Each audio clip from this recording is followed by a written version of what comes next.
Bonsoir à tous, bonsoir et bienvenue parmi nous pour cette soirée fabuleuse, toujours à vous transmettre de nouvelles informations, de nouveaux partages pour gagner en autonomie et gagner en vitalité. Et ce soir, la thématique de ce webinaire, choisissez la pleine santé et osez la métamorphose en profondeur grâce à un outil à la fois ancestral et à la fois extrêmement moderne, plus que jamais à utiliser aujourd'hui. Et pour nous présenter cet outil et nous donner voilà, toutes les clés, il est à la fois simple et complexe. Donc, on a besoin d'un guide spécialiste en la matière et on est ravis de retrouver Alain Huot. Bonsoir Alain. Bonsoir Mathilde, bonsoir à toutes et à tous, et je suis également très heureux de vous retrouver ce soir pour aborder cette thématique ô combien importante. Bonsoir à tous, on est ravis de vous accueillir. Hein. Je vois des noms familiers passer. Coucou Rita, coucou Mohamed, coucou Ala de Nice, Catherine de Polynésie. Voilà, moi j'adore à chaque fois, c'est notre petit moment, tu sais, Alain. Quand on voyage. On accueille tout le monde, voilà, on voit les frontières s'ouvrir et ça fait un grand plaisir. Coucou Simone de Bayonne, voilà, donc pas très loin de chez moi. Enfin là, je suis pas, mais voilà, le coin me plaît. Issoufou du Burkina Faso, bonsoir. Mohamed du Maroc, Henri de Guinée-Bissau. Eh bien, mais formidable, on est ravis. Bonsoir à tous. Bonsoir à Madeleine du Québec. C'est un plaisir de vous retrouver. Merci pour votre fidélité et puis merci pour cette curiosité au travers de cet outil. Donc, je le disais juste en introduction, c'est vrai que cet outil, il est très, très ancien et à la fois aujourd'hui, dans ce contexte avec voilà, la pollution et toute, voilà, on a des corps qui subissent beaucoup d'éléments extérieurs, mais aussi par l'alimentation et par notre rythme de vie, on peut aussi engendrer une toxémie qui vient de l'intérieur. Et donc, le jeûne, tu vas nous en parler précisément, est un outil absolument royal pour venir nettoyer en profondeur et gagner en vitalité. Et on a hâte que tu nous en dises plus ce soir. Alors, ce que je pourrais dire, Mathilde, en introduction, tu disais que voilà, c'est un outil à la fois ancestral et en même temps moderne. C'est tout à fait exact. Alors, ancestral dans la mesure où les anciens, eux, on ne leur a pas demandé leur avis. En fait, ceux qui n'avaient pas la capacité de survivre plusieurs jours, plusieurs semaines et peut-être même au-delà d'un mois, hein, d'après certaines études, eh bien, ils n'ont pas transmis leur gène. Nous ne sommes pas l'héritier de ceux-ci, puisqu'ils n'ont pas pu survivre dans un univers où la nourriture n'était pas à profusion, dans un univers où la nourriture n'était pas disponible comme elle est aujourd'hui dans nos frigos, dans nos congélateurs, en tout cas pour nous, un petit peu privilégiés qui avons à manger à notre faim au quotidien. Et donc ça, c'était hier. Donc eux, en fait, ils se sont adaptés d'une façon assez simple, c'est-à-dire quand je mange un peu plus que mes besoins physiologiques, c'est-à-dire mes besoins énergétiques pour pouvoir continuer à marcher, cueillir, pêcher, chasser, et bien à ce moment-là, quand j'ai bombance à un moment donné, eh bien je vais stocker cette énergie et la vie est bien faite puisqu'on a un moyen extrêmement efficace qui s'appelle la graisse. La graisse, au départ, ce n'est pas quelque chose qui pose problème, même si aujourd'hui c'est un peu inversé, on diabolise la graisse parce que l'obésité est un cofacteur de morbidité, ça c'est un autre débat, on pourra en parler si vous le souhaitez, mais la graisse c'était le moyen de survie, je mets de l'énergie de côté, et quand il n'y a plus à manger, eh bien, au lieu de me nourrir de l'extérieur, je me nourris de l'intérieur à travers mes propres réserves que je brûle, et cette alternance de cycles ont permis aux Homo sapiens, aux anciens, à toutes les époques de l'humanité, jusqu'à il n'y a pas très longtemps, de pouvoir survivre. Quand je dis il n'y a pas très longtemps, on a connu nos ancêtres, alors pas nous, par chance, mais nos parents, grands-parents, arrière-grands-parents, selon l'âge que vous avez aujourd'hui, ont connu des périodes de disette, des périodes de famine, comme ça existe malheureusement encore aujourd'hui dans une partie de la planète. Et aujourd'hui, comme le rappelait Mathilde à juste titre, eh bien aujourd'hui, en tous les cas pour nous, eh bien on a un réel problème qui est double. Le premier problème, c'est le fait qu'on ne respecte plus ce pourquoi nous sommes programmés, c'est-à-dire des alternances de périodes où on mange, peut-être même à excès pour stocker, et on ne déstocke plus. Regardons encore le milieu sauvage, hein, les animaux. Par exemple, le peuple migrateur, ces oiseaux qui quittent l'Europe pour aller en Afrique, aujourd'hui, fonctionnent encore comme ça. D'autres vont hiberner, d'autres vont hiverner. Hein, je pense aux ours polaires, etc. Et donc, ils font des réserves et ils brûlent. Eh bien, figurez-vous, et ça c'est un point extrêmement important, c'est que le fait d'être en pause alimentaire, n'a pas que pour vertu de nous permettre de survivre, mais a aussi d'autres vertus, c'est-à-dire qu'on va épuiser nos stocks de réserve, mais en même temps, on verra qu'il y a un certain nombre de fonctions qui sont activées. Et c'est logique parce que tout ça, ça a été programmé, notre génome, c'est-à-dire l'ensemble de nos gènes qui codent pour toutes les fonctions, eh bien, ont été programmés dans un univers où il était naturel, normal, d'avoir des alternances repas jeûne sur des durées plus ou moins longues. Et aujourd'hui, comme le rappelait Mathilde, l'enjeu est de taille parce que le fait à la fois de ne plus respecter ces rythmes pose un problème, et entre autres, c'est une des conséquences des problèmes de résistance à l'insuline, d'état diabétique, de maladies métaboliques, d'obésité, de maladies de décivilisation, parce qu'on ne permet plus un certain nombre de fonctions qu'on va évoquer tout au long de cette soirée. Et le deuxième inconvénient, qui n'est pas des moindres, qui évoquait Mathilde également, c'est notre mode de vie, l'environnement dans lequel nous sommes confrontés, pollution environnementale, pollution alimentaire, pollution des eaux. Et un deuxième paramètre qui n'a pas été évoqué, mais qui est tout aussi important, c'est cette notion de stress. Et malheureusement, à l'heure où je vous parle en direct, et peut-être au moment où vous regarderez ce replay, eh bien, ce n'est pas l'actualité qui va faire dire le contraire. Les guerres s'embrasent un peu partout, la conjoncture est assez morose, et ça crée quelque chose pour lequel on n'est pas prévu, on n'est pas programmé, ça s'appelle le stress chronique. Donc, pollution environnementale, malnutrition, nourriture dénaturée, nourriture transformée, hyper transformée, plus pollution, eh bien en fait c'est le cocktail qui explique, et quasi tout le monde est d'accord, quand je parle de tout le monde, c'est-à-dire la communauté scientifique, pas uniquement le monde des médecines naturelles, de la naturopathie, la communauté scientifique est d'accord, c'est le lit de toutes les maladies qui aujourd'hui, si elles ne font pas mourir, eh bien nous font vieillir prématurément et surtout vieillir en mauvaise santé. Et ça, c'est un véritable problème. Et c'est pour ça que le programme qu'on vous propose ce soir, le sujet qu'on vous propose ce soir, et le programme d'accompagnement, si vous souhaitez aller plus loin, tournera autour de ça. Qu'est-ce que je peux faire pour contrebalancer cette situation? Voilà pour situer un petit peu le cadre.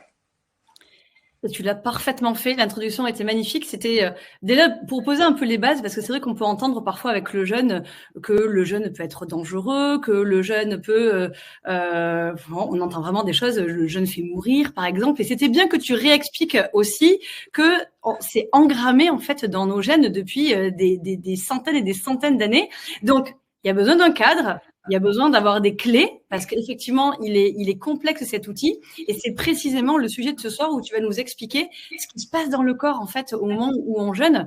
Mais voilà, les choses à respecter pour que ça se passe de la manière la plus optimale possible, la plus agréable possible, avec le plus de bienfaits possible. Et donc, on va t'écouter, nous raconter tout cela. Juste avant, je voudrais rappeler à nos abonnés qui sont là. Alors, déjà, il y aura un moment d'espace, d'échange à la fin de ce webinaire où Alain pourra répondre à toutes vos questions. Et puis voilà, je vous rappelle, pour peut-être ceux qui seraient nouveaux ici, que Alain Huyot, tu es naturopathe, tu es thérapeute en médecine naturelle depuis plus de 30 ans.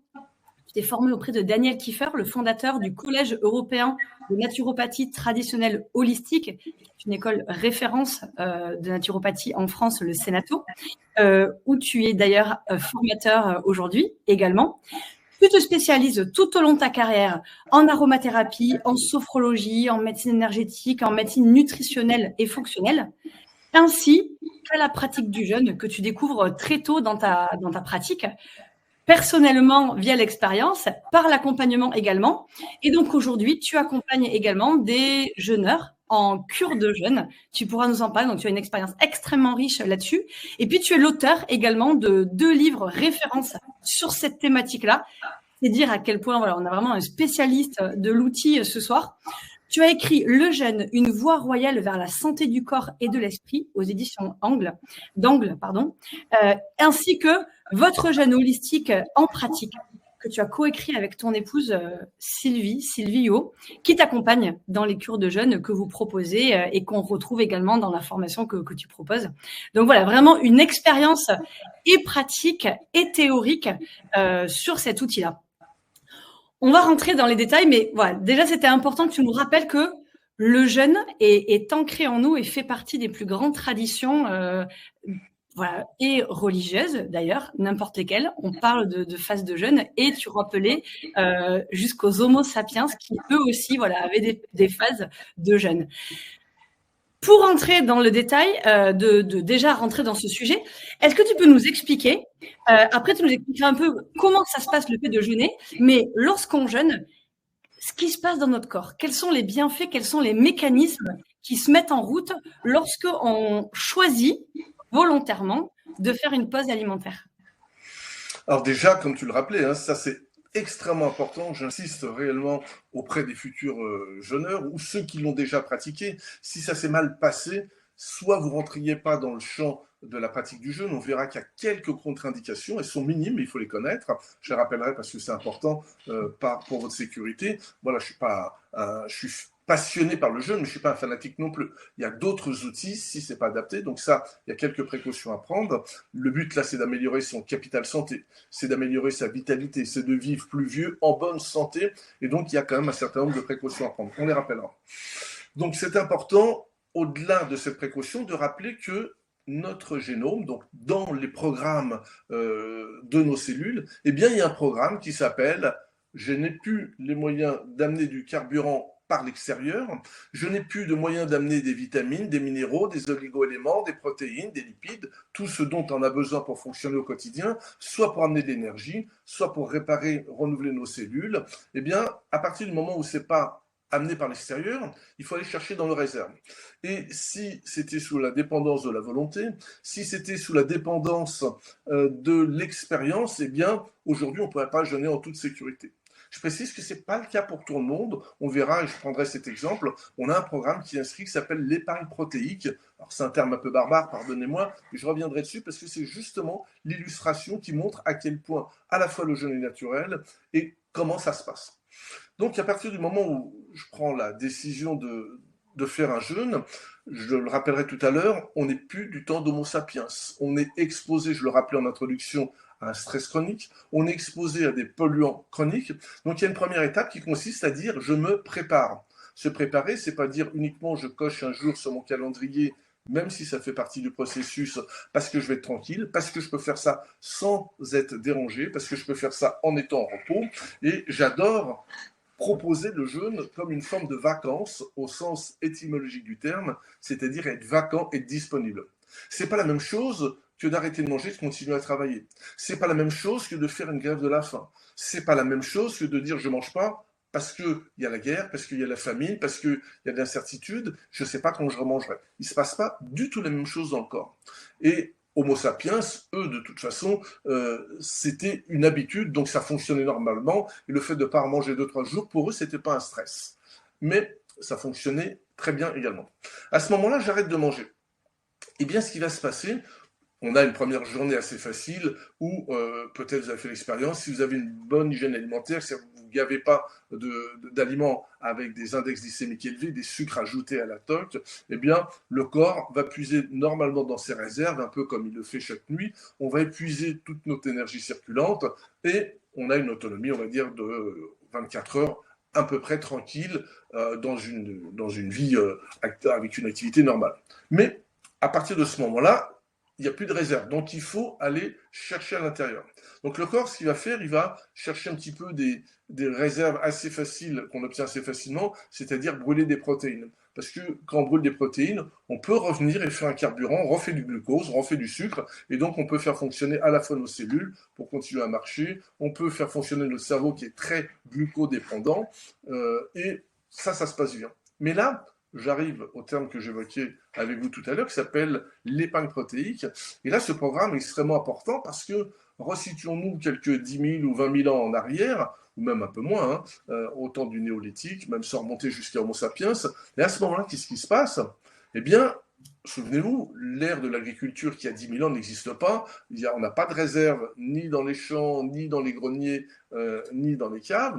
Il faut continuer à marcher, il faut continuer à aller chercher sa nourriture là où elle se trouve, cueillir, chasser, pêcher, et donc chercher la nourriture dans un monde sauvage. Et là, pour ce faire, il faut conserver ses moyens physiques, c'est-à-dire ses muscles. Et donc, si je continue à brûler des muscles, c'est très facile pour l'organisme de brûler des muscles ou des protéines, mais ça ne peut pas durer longtemps. Et donc, il faut vraiment économiser notre muscle squelettique et aussi et surtout, j'allais dire, un muscle qui lui est primordial, qui s'appelle le muscle cardiaque.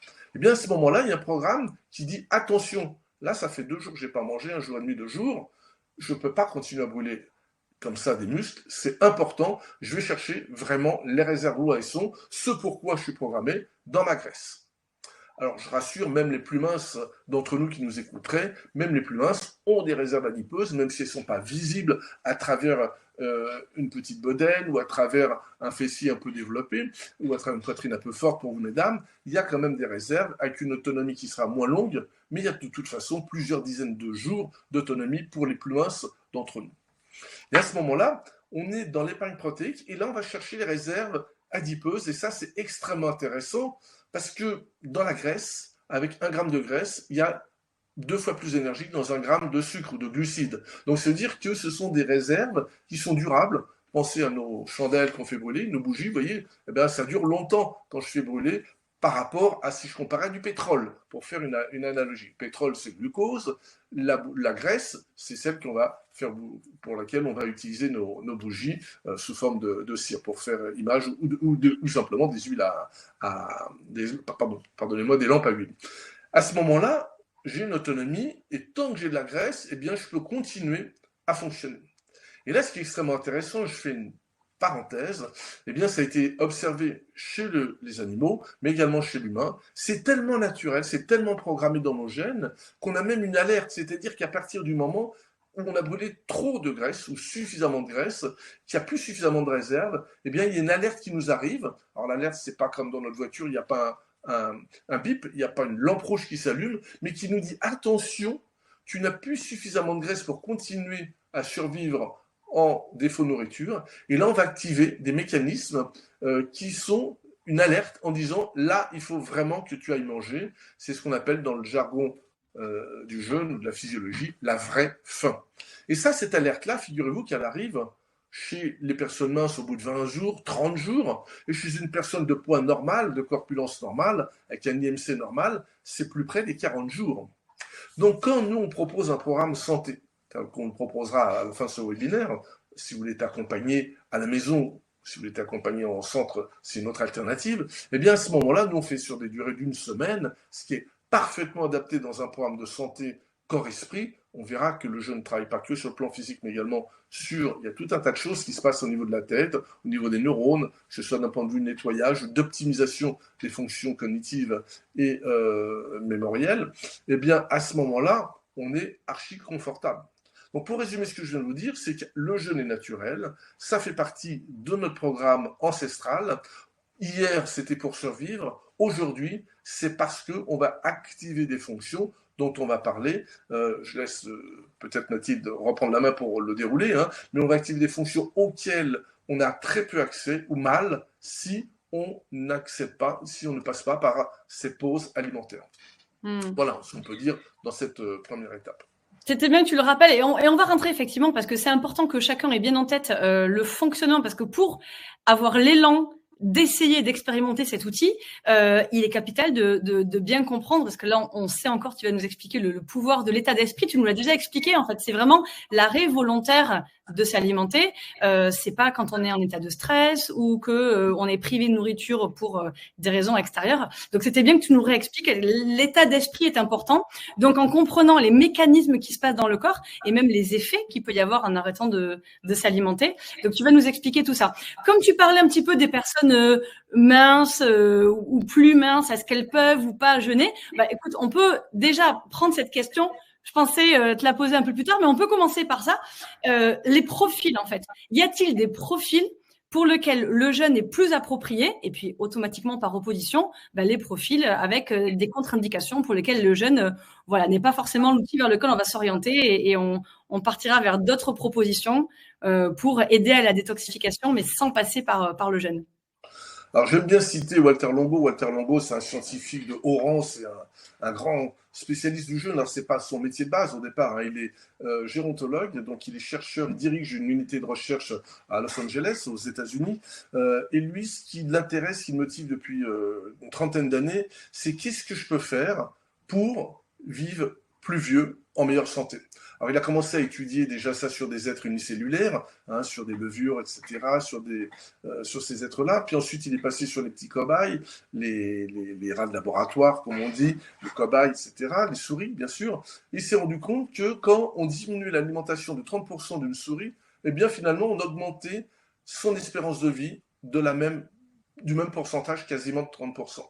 Il a observé que quand on prenait des animaux, alors là les expériences ont été faites, alors c'est pas forcément lui, mais là je compile une autre étude c'est une étude canadienne sur des orang-outans, donc ils sont un peu plus proches de l'humain, si on veut comparer des choses comparables. Et là ce qui était intéressant, quand on faisait la même expérience, eh bien ceux qui avaient une nourriture mangée naturellement, c'est-à-dire des fruits, hein, l'orang-outan n'est pas fait pour manger des produits industriels ou industrialisés ou des produits transformés, eh bien ceux qui mangeaient naturellement, eh bien finalement, ils n'augmentaient pas leur espérance de vie, mais ils augmentaient leur espérance de vie en bonne santé, le fait de faire soit de faire de l'hypocalorique, c'est-à-dire manger moins, ou l'idéal, ce qui est quand même beaucoup plus adapté, c'est-à-dire manger à sa faim au quotidien et de faire des périodes de pause de quelques jours ou une à deux fois par an. À ce moment-là, ils augmentaient l'espérance de vie en bonne santé, il y avait moins de maladies chez eux. Et ceux qui avaient une alimentation industrialisée, plus proche de notre régime à l'occidental, eh bien finalement, ils amélioraient et l'espérance de vie et l'espérance de vie en bonne santé. Donc c'est un peu le modèle qu'on pourrait prendre pour nous. Donc ça, c'était juste en introduction. Et ce que dit, c'était pour citer Longo. Et Longo, donc Walter Longo, il dit finalement, dans le jeûne, il y a beaucoup plus d'indications que de contre-indications. Alors, il y a du bon sens dans les contre-indications. Aujourd'hui, on n'est pas dans un processus de survie, on est dans un processus où on veut améliorer, comme je le disais au préalable, un peu comme nos orang-outans ou chimpanzés, notre espérance de vie en bonne santé. Donc, on ne va pas prendre quelqu'un qui n'a pas fini sa croissance, donc un enfant. Donc, on va commencer, on fera ses premières expériences chez le jeune adulte qui a fini sa croissance. On ne va pas prendre une femme enceinte qui porte la vie et dont les besoins nutritionnels de l'embryon et du nourrisson sont majeurs, et donc on va exclure bien évidemment. Et puis on a un troisième profil dont tu évoquais tout à l'heure, ce qui est non pas la maigreur, mais ça s'appelle la maigreur extrême, et il y a un terme médical pour parler de ça, ça s'appelle la cachexie. La cachexie, c'est à la fois une maigreur extrême et une grande faiblesse. C'est du bon sens. Donc on pourrait dire que le jeûne s'adresse à une personne en santé normale, avec une vitalité normale. Alors là, c'est plutôt le naturopathe vitaliste qui prend le pas sur l'exposé, c'est-à-dire que le bon sens veut que pour pouvoir utiliser un certain nombre de bénéfices du jeûne, on ne fait pas ça en période de convalescence suite à une maladie grave, on attend d'avoir récupéré un minimum d'énergie. On ne fait pas ça en pleine période de burn-out ou juste en sortie de burn-out ou en sortie de dépression, il faut un minimum de vitalité. Donc, c'est les critères importants.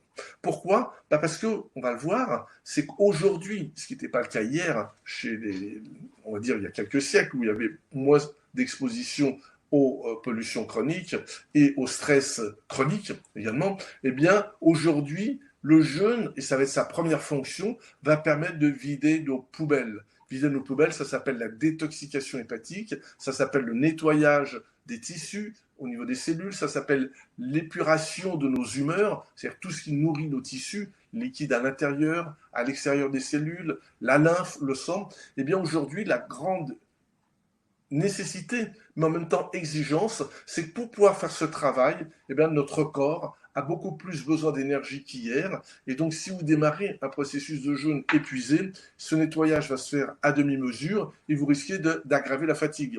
Donc, voilà les contre-indications majeures. Après, il y a quelques maladies, c'est encore du bon sens. Si vous êtes sur une maladie sévère, une maladie tumorale, une maladie autre importante, il faut garder sa force pour consolider, pour guérir. Donc, ce n'est pas le meilleur moment. Après, pourquoi pas, une fois qu'on a récupéré de l'énergie. Et l'autre contre-indication importante, c'est les personnes qui ont des troubles psychiques majeurs, tels que l'anorexie mentale ou des antécédents. Là, c'est pour des bons sens. Il y a des antécédents. On ne va pas replonger dans cette expérience-là. Donc, ça pourrait se faire, mais avec une surveillance médicale. Donc, ce n'est pas ce qu'on fait en France. Médecins ou non médecins, nous n'avons pas le droit de faire du jeûne thérapeutique. On a le droit de faire, dans les règles de l'art, du jeûne pour préserver sa santé, l'entretenir, la conserver et l'optimiser. Et puis après, toutes les personnes qui seraient vraiment dépendantes à des drogues, de l'alcool, pas le tabac, ça je vous rassure, ça marche bien plutôt, mais on va éviter, non pas que ce soit une contre-indication absolue, Bien au contraire, c'est même comme ça que les premiers travaux en ex-URSS ont été faits dans les années 50. C'était pour libérer des addictions de l'alcoolisme avec des gros consommateurs de vodka et autres. Ça marche, mais là, il faut obligatoirement un encadrement médical. Donc, une fois qu'on a retiré ça, eh bien, il nous reste tout le monde, c'est-à-dire quelqu'un qui est majeur. Et la question qu'on me pose souvent, est-ce qu'il y a une limite d'âge? Non. Oui, il y a la question de Nicole qu'elle Voilà. pose. Alors, Parfait. je ne lis pas les questions, hein, mais je te laisse me les poser. Eh bien, la plus vieille personne, la plus âgée, avec tout le respect que je dois à ce seigneur qu'on a accueilli dans notre centre IGA, la santé par la nature. En fait, c'est le nom qu'on a, notre baseline, comme on dit, hein, pour parler un petit peu de notre activité. Mais c'est Sylvie et moi qui pilotons. Hein, voilà. Même si de temps en temps, on a quelques collaborateurs qui viennent nous donner un coup de main ou qui viennent faire des bons massages. Eh bien, 81 ans. Un monsieur qui n'avait jamais jeûné de sa vie, qui n'avait jamais fait une journée de jeûne, passionné, dit, voilà, il manque ça dans mon expérience avant de quitter la Terre, je ne veux pas mourir sans avoir fait cette expérience, j'ai tellement entendu de témoignages extraordinaires, j'ai envie de faire ça, est-ce que je peux? Je lui ai dit, écoutez monsieur, c'est pas l'âge qui me gêne, on fait un bilan de santé, on regarde, la santé est bonne hygiène de vie au quotidien, donc il ne mange pas trop de saleté, ce qui est important aussi, parce que dans ce cas-là, il y a plus de travail de détoxication, et logiquement, à 80 ans, on a un peu moins de vitalité qu'à 60 ou qu'à 40. Non seulement ça s'est bien passé, il a perdu ce qu'il avait à perdre, il a gagné ce qu'il avait à gagner, c'est-à-dire du poids, des toxines, il a gagné de la vitalité, et il dit, c'est la plus belle expérience que j'ai fait de ma vie, un monsieur qui était dithyrambique. Donc vous voyez, si vous qui m'écoutez ce soir, vous êtes plutôt du côté des seniors avec les beaux cheveux dorés et les cheveux blancs, eh bien, c'est pas du tout un problème.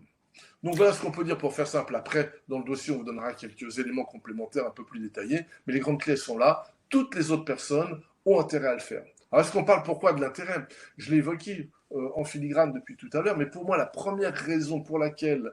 Attends, juste simplement, parce que je sens que tu vas partir dans les bienfaits, je voudrais juste préciser un tout petit peu plus par rapport au profil que tu évoquais à l'instant. Et puis, il y a une question en même temps d'Odile, donc tu vas partir sur les bienfaits et c'est très, très important.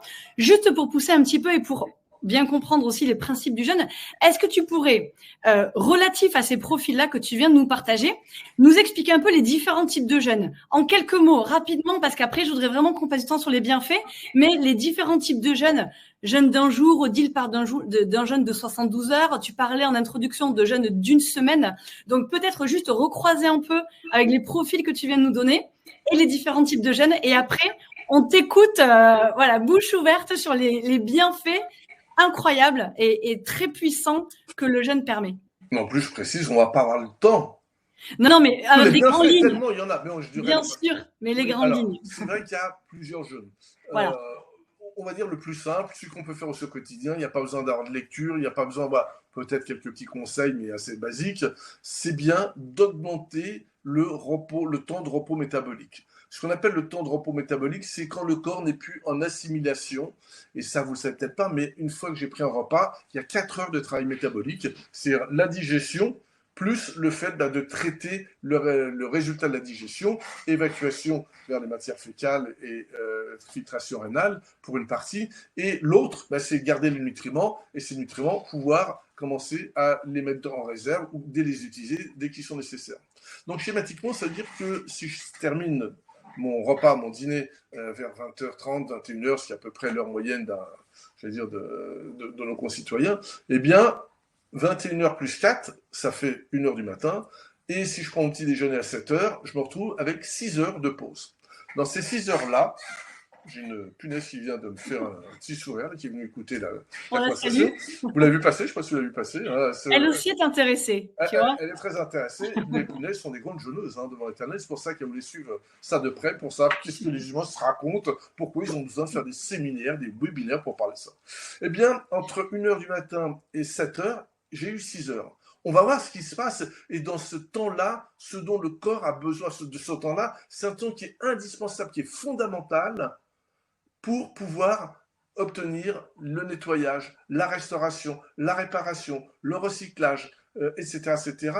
Et ce temps-là, il est trop court en réalité. C'est pas ce sur quoi on est programmé. Il y a encore un siècle ou deux, les anciens mangeaient 1 ou 2 repas, même on retrouve dans certaines littératures, au Moyen-Âge, le monde agricole n'avait pas trop le choix. Ils avaient des travaux beaucoup plus difficiles que nous. C'était pas mécanisé. Et souvent, ils faisaient qu'un repas, voire deux maximum.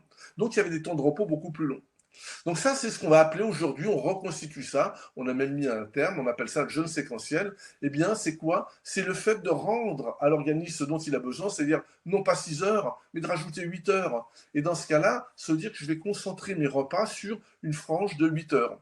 Eh bien, si je mange entre 8 heures et 16 heures, si je mange entre midi et 20 heures, si je mange entre, voilà, j'ai dit à peu près les deux solutions, c'est-à-dire que j'ai ma nuit, de 8 heures, eh bien, je rajoute 4 heures avant, 4 heures après, vous choisissez ce qui vous convient, eh bien, j'augmente ce temps-là. Ça, c'est le jeûne séquentiel.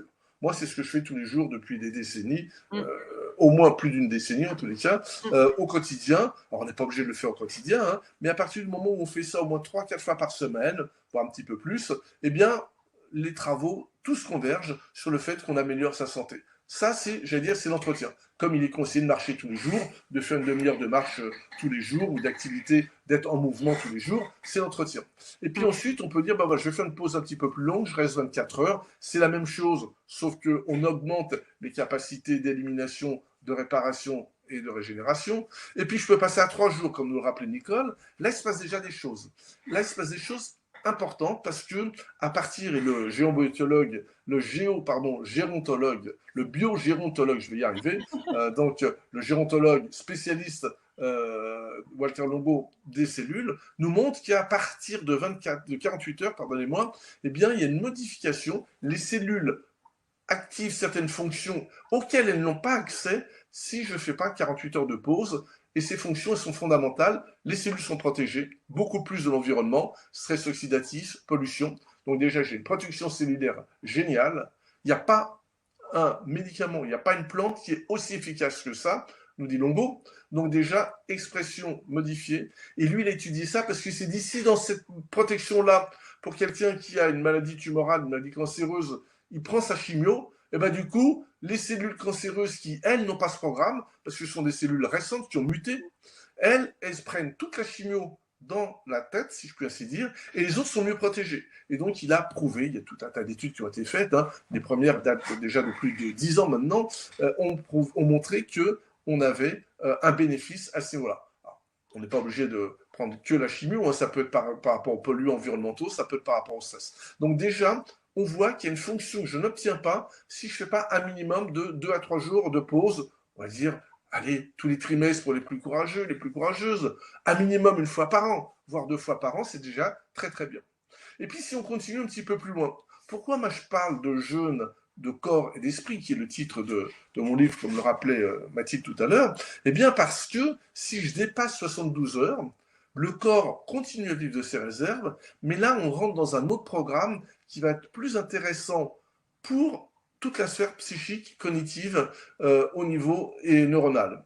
Ce qui se passe, c'est que là, c'est comme si j'étais dans un processus en disant, voilà, là, c'est pas une pause de 2-3 jours, le corps comprend et le cerveau comprend qu'on est parti pour une durée indéterminée, ou en tous les cas plus longue. Et là, il faut passer sur une adaptation différente pour passer, on va dire, en endurance, si je faisais une analogie avec le sport. Et quand je passe en endurance, il faut non seulement conserver ses muscles, l'épargne protéique est activée dès le 2e, 3e jour, comme je rappelais tout à l'heure, mais en même temps, il faut garder le moral. En même temps, il faut garder ses facultés cognitives, garder des bonnes perceptions au niveau du son, de la vue, de l'odorat, toujours dans un processus de survie, même si pour nous c'est plus indispensable, eh bien ça veut dire qu'on va retrouver un nouveau fonctionnement.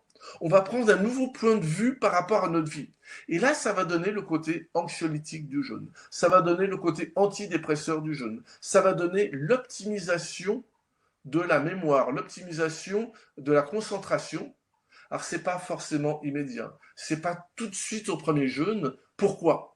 Parce que, justement, le corps, lui, il va peut-être prolonger cette première phase qui, on va dire, schématiquement est plus pour le corps, mais tant qu'il y a trop de pollution au niveau cellulaire, lui va plutôt favoriser cette phase-là.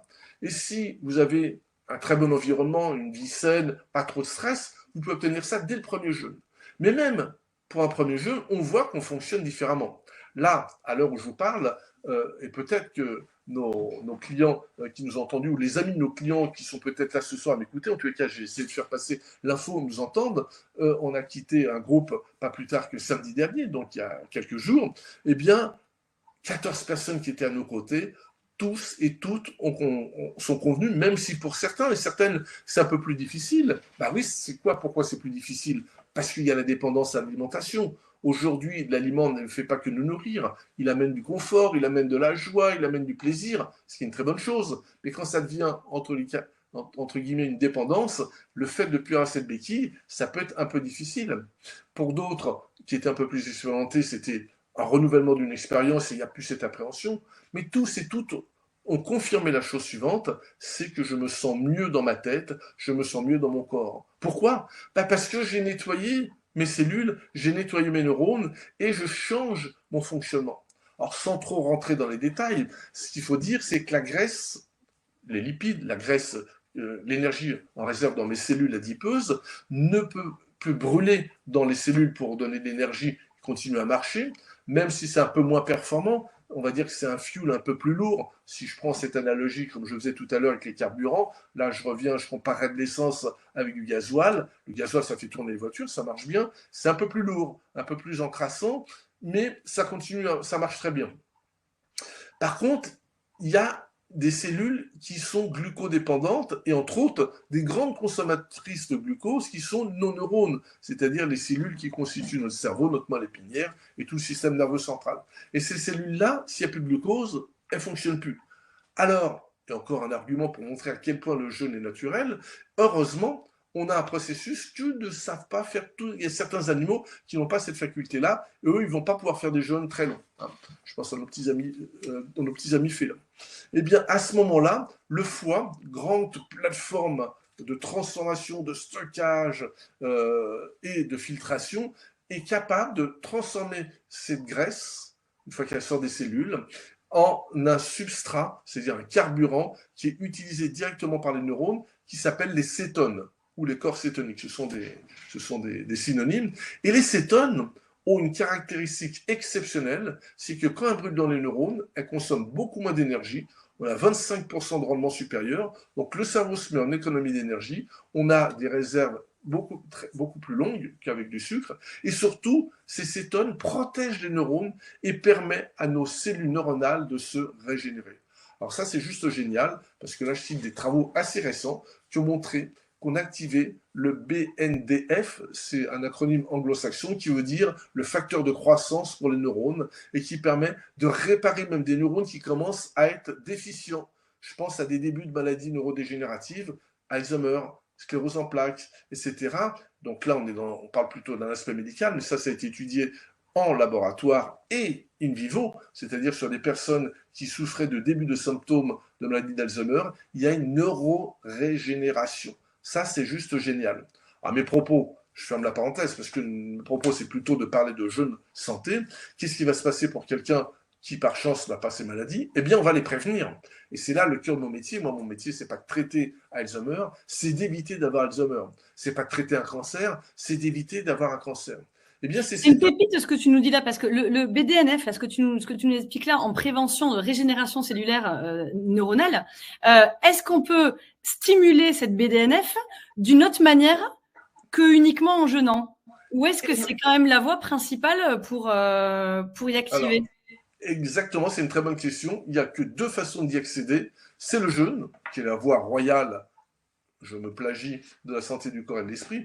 Et ce que font la recherche, eux, ils ne vont pas mettre en avant le jeûne parce que c'est vrai que ce n'est pas forcément l'axe prioritaire de recherche dans les laboratoires. On va plutôt chercher des produits à vendre, à breveter. Bon, je ne jette pas la pierre, hein, c'est bien aussi. On a besoin des deux voies de toute façon. Pour moi, le deux voies ne s'oppose pas, elles se complètent. Et là, ils vont justement fabriquer des cétones en laboratoire. Mais on sait aujourd'hui que de l'insuline de synthèse, c'est moins efficace, ou en tous les cas, ça peut avoir des inconvénients que n'a pas l'insuline. Je pense aux diabétiques type 1 qui sont obligés de s'injecter de l'insuline, que quand c'est fabriqué par les îlots de Langerhans de notre pancréas. On sait que pour les personnes qui ont plus de thyroïde, qui sont obligées de prendre de la T3, c'est-à-dire l'hormone que fabrique normalement la thyroïde sous forme de lévothyrox, Thyral, etc., ça marche. Le corps s'est utilisé, mais c'est pas aussi efficace, c'est moins régulé et ça peut avoir quelques effets à terme. Eh bien, moi, je dirais oui. L'autre façon d'aller activer ce BNDF, c'est justement le jeûne ou des cétones de synthèse. Voilà. Mais en réalité, si on ne fait pas ces pauses régulières, et là on parle d'activation de ce facteur de croissance, pas en faisant une pause métabolique de 6 heures toutes les nuits, ça ne marche pas. En faisant une pause un petit peu plus longue, en jeûne séquentiel, on commence à l'activer. Donc c'est de l'entretien. Encore une fois, c'est très très bien. Et je trouve que c'est une très bonne chose de pratiquer le jeûne alternatif ou séquentiel, mais ce n'est pas suffisant pour prévenir en profondeur. Pour prévenir en profondeur, c'est la pause. Et pourquoi nous on propose un programme santé en accompagnement à distance ou pour faire ça chez vous ou en centre chez nous, d'autres personnes dûment formées. Et ça, on en parlera tout à l'heure parce que malheureusement, il y a eu des dérives et les dérives sont dues à des personnes incompétentes et inexpérimentées. Et malheureusement, c'est ce qui aujourd'hui fait ressortir les médias parce que c'est plus facile de mettre en lumière ce qui ne va pas que de parler de tous les bénéfices de ce qui va bien. Bref. On va reposer du cadre du coup par rapport à aux choses à faire et à pas faire. Tu vas nous redire. Simplement précisons par rapport aux différents jeûnes. C'est vrai tout à l'heure quand tu nous parlais de jeûne séquentiel. Alors je crois que c'est Bernadette. Jeûne séquentiel, jeûne intermittent, c'est la même chose. C'est synonyme. Voilà, juste pour rapport au vocabulaire. Donc jeûne séquentiel, jeûne d'1 jour, 3 jours, etc. Est-ce que tu peux préciser un petit peu par rapport au jeûne hydrique? On a des questions et comme tu étais dessus, tu peux peut-être y répondre en même temps là. Est-ce que les jus de légumes, les bouillons, le thé, le café, on peut pousser aux infusions? Est-ce que tout ça, est-ce que cela rentre dans le jeûne? C'est une très bonne question. Alors, nous, en naturopathie, on a 2 termes. On a diète, monodiète et jeûne. Et s'il y a 3 termes, c'est qu'il y a 3 programmes et 3 programmes différents. Tous sont intéressants, mais tous n'ont pas la même fonction, tous n'ont pas la même finalité, tous n'ont pas la même efficacité. Monodiète, je mange qu'un aliment, je mange du raisin pendant 3-4 jours, des pommes à l'automne, c'est l'automne en ce moment, pendant un certain nombre de jours, etc. Donc ça, c'est très bien. J'allège mon système digestif, j'ai qu'un aliment à digérer. C'est beaucoup plus facile pour un organisme de digérer qu'un fruit ou qu'un légume. Monodiète, c'est que du végétal et pas encrassant comme les oléagineux ou trop fibreux comme les légumineuses. Et ça, c'est facile. Après, on peut faire des diètes. Diète, ça veut dire supprimer. Donc, on pourrait se poser la question, qu'est-ce qu'un diététicien? Au sens étymologique du terme, c'était le spécialiste de la diète. Aujourd'hui, c'est plus tout à fait le cas, vous en conviendrez. Et une diète, on peut faire une diète avec des jus de légumes, c'est très très bien, mais c'est pas du jeûne. Alors, qu'est-ce qui se passe quand on fait une diète au jus de légumes, au jus vert, etc. Eh bien, encore une fois, on allège le système digestif davantage que si je mange un aliment solide, parce que du coup, là, c'est directement assimilé au début de l'intestin grêle, et donc je vais alléger encore plus mon système digestif, récupérer de l'énergie, parce que vous ne savez peut-être pas, mais une digestion, ça coûte entre 30 à 40% de l'énergie dont on a besoin chaque jour, est utilisée uniquement pour digérer, ce qui nous permet d'amener de l'énergie. Je vous laisse réfléchir au sujet. Et donc, du coup, j'ai un retour d'énergie, mais j'amène encore du carburant. Et là, quand je parle de différents paramètres, c'est-à-dire fabriquer des cétones, eh bien pour fabriquer des cétones, il faut amener le moins de carburant possible et idéalement plus du tout de carburant. Alors dans le régime cétonique, c'est-à-dire celui qui permet de fabriquer des cétones, on amène très très peu de glucides, donc on retire tout ce qui est fruits, tout ce qui est légumes fortement sucrés, tout ce qui est céréales, tout ce qui est légumineuse. C'est très intéressant, mais très contraignant, et j'estime, pour avoir testé moi-même ce régime-là, moi j'ai pas tenu plus de quelques jours, c'est extrêmement difficile, donc c'est pas évident. Donc là, on a une autre solution, c'est de ne plus amener de glucose du tout. Et quand on fait un jeûne, on amène beaucoup d'eau, je vous expliquerai pourquoi c'est fondamental pour ne pas surcharger les reins en travail. On peut faire des jeûnes secs sur des durées courtes, type jeûne ramadan, quand c'est fait dans les règles de l'art, ça ne pose pas de problème, mais certains, parce qu'ils ont vu des vidéos, parce qu'il y a certains promoteurs des jeûnes secs qui mettent ça en avant, qui pour moi c'est dangereux. J'ai testé moi-même avec une grande expérience de mon corps, mon fonctionnement. J'ai vu les effets que ça pouvait avoir, bénéfiques, mais j'ai vu aussi à quel point la détox pouvait être forte, violente, et à quel point la baisse d'énergie était brutale, même avec une bonne vitalité au moment où je l'ai fait, ça peut être exposant. Donc je ne ferai pas l'apologie, ni dans mes ouvrages, ni dans mes vidéos, du jeûne sec, parce que ça doit être quelque chose qui est très réservé à très, très peu de personnes. Donc je vais faire l'apologie, ou en tous les cas mettre en avant l'intérêt du jeûne hydrique, c'est-à-dire celui dans lequel on prend de l'eau. Maintenant, si je prends une boisson dans laquelle il n'y a pas de carburant, pas de calories, telles qu'une infusion, ça pose pas de problème. Donc, à partir de ce moment-là, on peut, si je prends un bouillon, je ne parle pas de jus de légumes, je ne parle pas de jus de fruits, où il y a des calories dedans, ça pose pas de problème, parce qu'au contraire, j'amène du chaud, j'amène de la saveur, j'amène des minéraux, donc c'est plutôt intéressant, avec juste une petite nuance, c'est que le fait d'amener du goût, ça peut stimuler l'appétit, et ça ne convient pas à tout le monde. Moi, personnellement, j'adore le bouillon, mais ça me rappelle un peu le goût des légumes, et ça a plutôt, par association de saveurs avec ce que ça me rappelle, ça a plutôt stimulé l'appétit, donc je préfère prendre rien du tout. Voilà, ce qu'il faut savoir, c'est que si j'amène du glucose, le corps, il est paresseux. J'allais dire plutôt économe, ce serait plus réaliste. Et lui va chercher tout de suite le carburant qu'on lui amène. Et donc tout le reste, il va le faire à moindre mesure. La détox, la réparation, le fameux BNDF, donc tous les facteurs de réparation, de croissance, l'autophagie, c'est-à-dire la capacité de nettoyer l'intérieur des cellules, de les réparer, tout ça, ça va être diminué. Alors, ma vision, c'est de dire, quitte à faire quelque chose, autant le faire de façon optimale pour que ça puisse être le plus efficace possible. C'est pour ça que nous, ce qu'on met en avant, c'est du jeûne tel que c'est proposé dans les différentes traditions, à la fois nutritionnelles et spirituelles, c'est-à-dire du jeûne avec de l'eau et des infusions, éventuellement du bouillon, avec les nuances que j'ai expliquées tout à l'heure.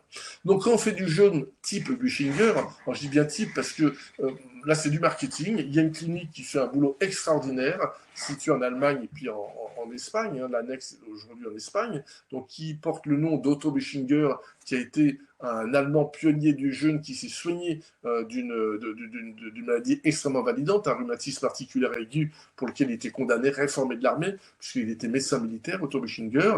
Grâce à ça, eh bien, il a prôné, il a commencé à accompagner des premières personnes pour faire du jeûne thérapeutique, pour soigner de ces maladies-là, et le reste, enfin les successions familiales, puisque là on en est à la 3e génération, ont montré des cliniques qui sont sur le lac de Constance pour l'une et dans le sud de l'Espagne pour l'autre, et là ils font du jeûne encadré médicalement, c'est très intéressant, et eux assouplissent un petit peu pour le confort de leurs clients, parce qu'on est sur du client VIP, qui payent plusieurs milliers d'euros par semaine et ça peut monter à des chiffres assez élevés pour faire du jeûne, un petit peu de confort en amenant de façon dosée un petit peu de jus de légumes et un petit peu de jus de fruits, mais tout ça est calculé méticuleusement. Ils acceptent de pouvoir avoir un phénomène un peu moins efficace, mais ils font durer les jeûnes plus longs. Donc si je fais ça et qu'au lieu de faire une semaine, je fais 2 semaines, 3 semaines avec une surveillance médicale, ça se discute. Mais quand aujourd'hui on a des centres en France qui utilisent ce terme-là, moi ça me dérange un peu parce que d'abord c'est souvent sur des jeûnes d'une semaine, ce qui est en tous les cas ce que je conseille de ne pas faire plus long, ça n'a pas d'intérêt et c'est exposant. Après, on peut, quand on est expérimenté comme moi, faire des jeûnes plus longs, mais ce n'est pas ce dont je vais mettre en avant ce soir. Mais qui, eux, vont donner des jus de légumes, voire des jus de fruits dans des quantités qui ne sont pas forcément calculées, voire en libre service. Là, on est en diète, on n'est plus en jeûne, on ne parle pas de la même chose, et là, on n'a pas le même taux de cétone, on n'a pas les mêmes importances au niveau de l'hormone de croissance. Je vais faire une petite parenthèse sur cette hormone. Cette hormone, elle nous sert à grandir tant que nous n'avons pas fini notre croissance, comme son nom l'indique, growing hormone pour les anglo-saxons.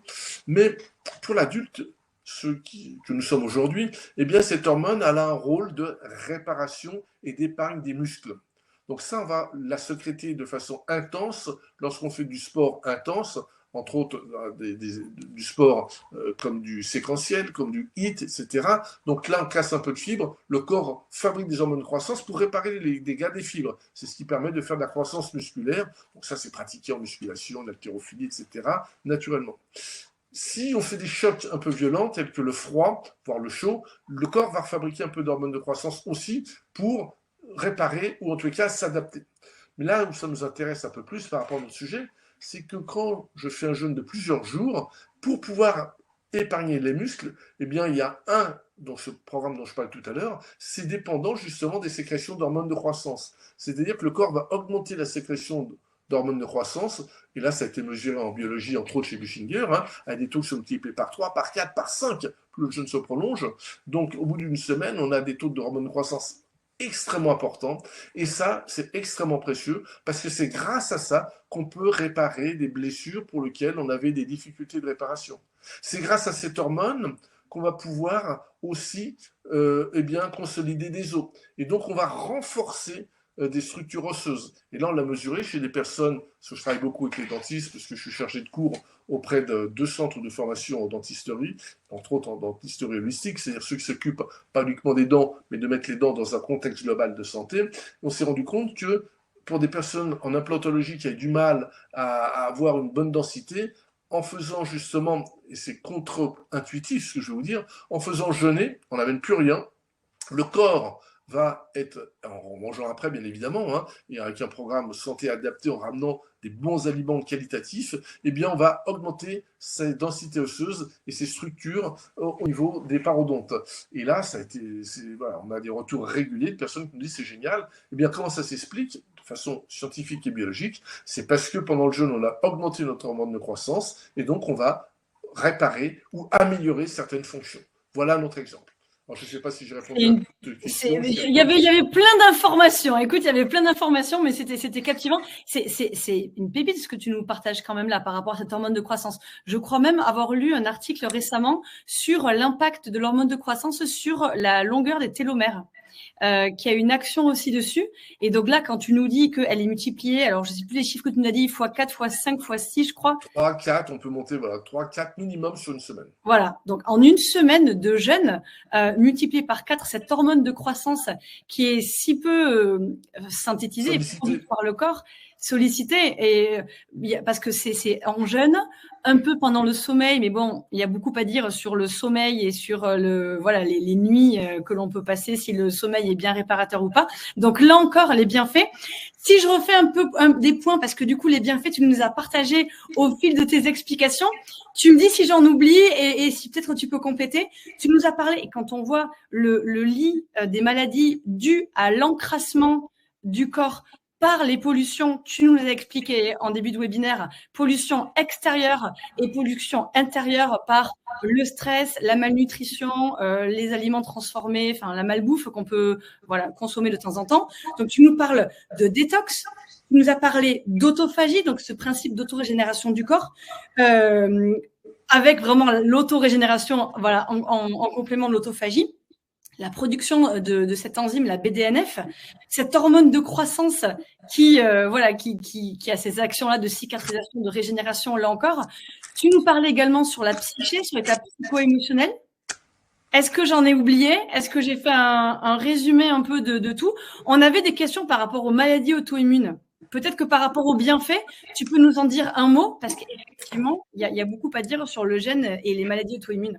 Alors après, on peut passer plein de maladies, mais bien sûr, mais les maladies, c'est large. Ce qu'on peut rajouter, et ça c'est pour moi extrêmement important, c'est qu'en fait, on va améliorer toutes les fonctions de l'organisme. C'est ce que j'aime bien quand je fais un petit teaser sur le jeûne en 2 minutes, qu'est-ce qu'on va dire? Eh bien, en fait, on va nettoyer les cellules. On a un recyclage protéique, donc on pourrait peut-être parler de ça aussi parce qu'on ne l'a pas évoqué. Et ce recyclage protéique, il est extrêmement important. Ce recyclage protéique, on le fait tous les jours, mais à moindre mesure. En fait, ce qu'on fait tous les jours, c'est service minimum. Service minimum, c'est plus suffisant aujourd'hui par rapport à l'environnement auquel on est confronté, par rapport à, comme tu disais, à ce qu'on fabrique comme déchets, ceux auxquels on est exposé, le stress chronique. Donc le service minimum, c'est vivre 84 ans pour vous, mesdames, 80, 79, 80 pour nous, mais en passant 22 ans avec des maladies chroniques évolutives. Ça va de l'arthrose, qui peut être invalidante quand même sur des niveaux importants, aux maladies auto-immunes que tu évoquais tout à l'heure, Mathilde, et toutes les maladies neurodégénératives. Donc là, on sait qu'aujourd'hui, toutes ces maladies explosent. Toutes ces maladies ont des croissances qui ne sont même pas des courbes, qui sont plutôt plus proches d'une trace d'exponentielle. Donc ça, c'est un vrai drame, et ce n'est pas une fatalité. Pour moi, le jeûne devient un élément indispensable pour contrebalancer ça et mettre de la vie dans les années plutôt que des années dans la vie. Alors, le recyclage protéique est important de comprendre en 2 mots, c'est quoi? C'est le fait que tous les jours, on a besoin de plusieurs dizaines de grammes de protéines, pas pour brûler, mais pour réparer nos cellules, pour faire des nouvelles cellules. On fabrique des centaines de millions chaque jour, des centaines de millions, vous avez bien entendu, par rapport aux 60 000 milliards de cellules qui nous composent. Donc comme certaines sont renouvelées tous les 2 jours, d'autres tous les 3 mois, vous comprenez que c'est des centaines de millions et plus proches de milliards qu'on fabrique tous les jours. Donc il faut de la matière, et ça, c'est les protéines qui nous l'amènent dans notre alimentation. Mais l'organisme est extrêmement intelligent. On parle aujourd'hui de biomimétisme, c'est-à-dire qu'on essaye de copier ce que fait la nature pour faire des belles inventions. Et c'est une bonne idée parce que c'est un modèle extrêmement inspirant et on ne pourra pas faire mieux que l'intelligence de la création qui est sous-jacente à tous ces processus-là. Eh bien, une partie de nos vieilles cellules ne sont pas jetées, brûlées, mises à la poubelle. On récupère les bouts qui sont utilisables et avec ça, on fait du recyclage. L'organisme est le roi du recyclage. On le fait tout le temps. Sauf que quand on n'amène plus de carburant, le corps, dans un programme d'économie, d'épargne d'énergie et d'épargne de fabrication des novo, c'est-à-dire de la matière neuve, eh bien, lui, il va optimiser ce recyclage protéique et il va regarder quelles sont les cellules les plus vieilles ou celles qui ne sont pas indispensables à un moment donné. Et donc, il va utiliser, enfin, il va dans un premier temps consacrer les cellules qui ne sont pas encore mortes, qui ne sont pas encore renouvelées, mais qui de toute façon sont en bout de course. Et donc ça m'intéresse parce que dans ces cellules-là, il y a une famille de cellules qui sont des cellules dégénérées, qu'on appelle les cellules précancéreuses ou cancéreuses, qui sont plus dans les clous au niveau du programme génétique, et lui, il va les prendre en priorité. Donc là, on fabrique des centaines de cellules cancéreuses tous les jours, et dans ce cas-là, eh bien, peut-être on ne le savait pas au moment où on entreprend ce jeu, mais on est peut-être à un nombre critique qui peut-être, on ne le saura jamais, puisque là, l'art, c'est de faire en sorte de ne pas avoir cette maladie-là, aurait pu mal virer et faire un amas important qui s'appelle une tumeur, eh bien lui, il les recycle en priorité. Donc pour moi, c'est déjà un outil extrêmement précieux de prévention des maladies tumorales, qui est quand même le premier tueur dans le monde occidental avec les maladies cardiovasculaires. Le deuxième, c'est qu'on a des cellules immunitaires qui, elles, sont peut-être pas indispensables à un moment donné. Si on est en sécurité, qu'il n'y a pas de contamination, il n'y a pas de virus dangereux qui se baladent, le corps va estimer qu'on peut prendre un petit peu de ces cellules-là et les consacrer pour faire des nouvelles cellules. Et donc ça, bien sûr, je parle, tout ça c'est documenté, et entre autres, encore une fois, les travaux de Longo font, comment dirais-je, font légion dans ce domaine-là scientifique. Ils nous montrent que, en fait, en plus d'avoir une modification de l'expression des gènes des cellules, on a un rajeunissement du système immunitaire, alors pas pendant le jeûne, puisque là on prend les plus vieilles, les plus déficientes, et quand on va remanger, en amenant des bonnes protéines qualitatives, et c'est pas en ramenant du steak en sortie de jeûne, c'est plutôt en ramenant des graines germées, du pollen frais, de la spiruline, des bonnes protéines végétales, tofu, etc., qu'on va refabriquer des nouvelles cellules. Donc il y a un rajeunissement de nos cellules. Et ça, c'est une fonction qu'on ne peut pas obtenir. Et ce qui expliquait ce que tu disais tout à l'heure, Mathilde, c'est-à-dire que on a plus de vitalité, on a décrassé nos cellules, un peu comme une cheminée qu'on a bien ramenée ou la révision de notre voiture, elle fonctionne mieux. Quand elle sort de chez le garage, on a changé les fluides, on a changé les filtres, eh bien c'est ce qu'on a fait en faisant du jeûne, mais surtout on a rajeuni des cellules. Alors là, j'ai pris l'exemple des cellules immunitaires, ce qui explique qu'après un jeûne d'une semaine, eh bien, notre immunité est beaucoup plus jeune et donc beaucoup plus efficace. On améliore notre système immunitaire, mais c'est vrai pour toutes les autres fonctions.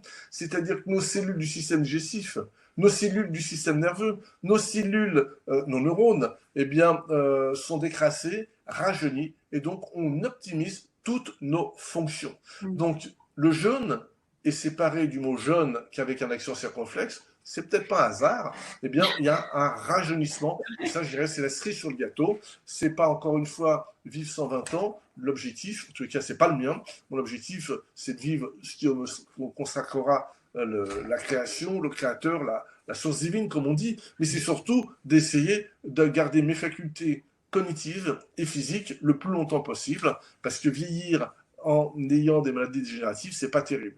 Alors, je reviens à ta question, je l'ai pas oublié, c'est quid des maladies dégénératives? Bien, j'allais dire qu'on ne va pas régler des maladies dégénératives en jeûnant, on va améliorer énormément de fonctions. Le fait de ne pas être exposé pendant 3 semaines pratiquement, parce que nous, quand on propose un programme santé, ce n'est pas une pause d'une semaine, c'est une semaine de descente alimentaire où on commence à déposer. Il y a des principes, il y a des bases, effectivement. Il y a des bases. Tu vas nous en parler quand on va parler un peu de la formation, comment vous avez découpé, pensé cet accompagnement, parce qu'il y a des règles à respecter. Exactement. Une pause complète et on remonte tranquillement. Et bien sur cette cure-là, en fait, on va avoir un effet où le corps est pas exposé, ou pratiquement plus exposé aux polluants. Donc du coup, le système immunitaire se calme. On améliore les barrières de passage entre l'extérieur et l'intérieur. Je pense entre autres au système digestif et la barrière intestinale en particulier. Et donc, on va améliorer énormément les conditions des personnes qui sont victimes. Je dis victime, j'aime pas ce mot-là parce qu'on se crée, on n'est pas tous égaux, on est vrai, mais qui subissent en tous les cas, ou qui sont atteints de maladies dégénératives. Et il y en a des centaines de maladies différentes. Je donne un cours sur le sujet pour les futurs consoeurs et confrères naturopathes. Et quand j'ai préparé ce cours, j'ai vu l'ensemble des maladies dégénératives qu'il y avait, j'étais stupéfait.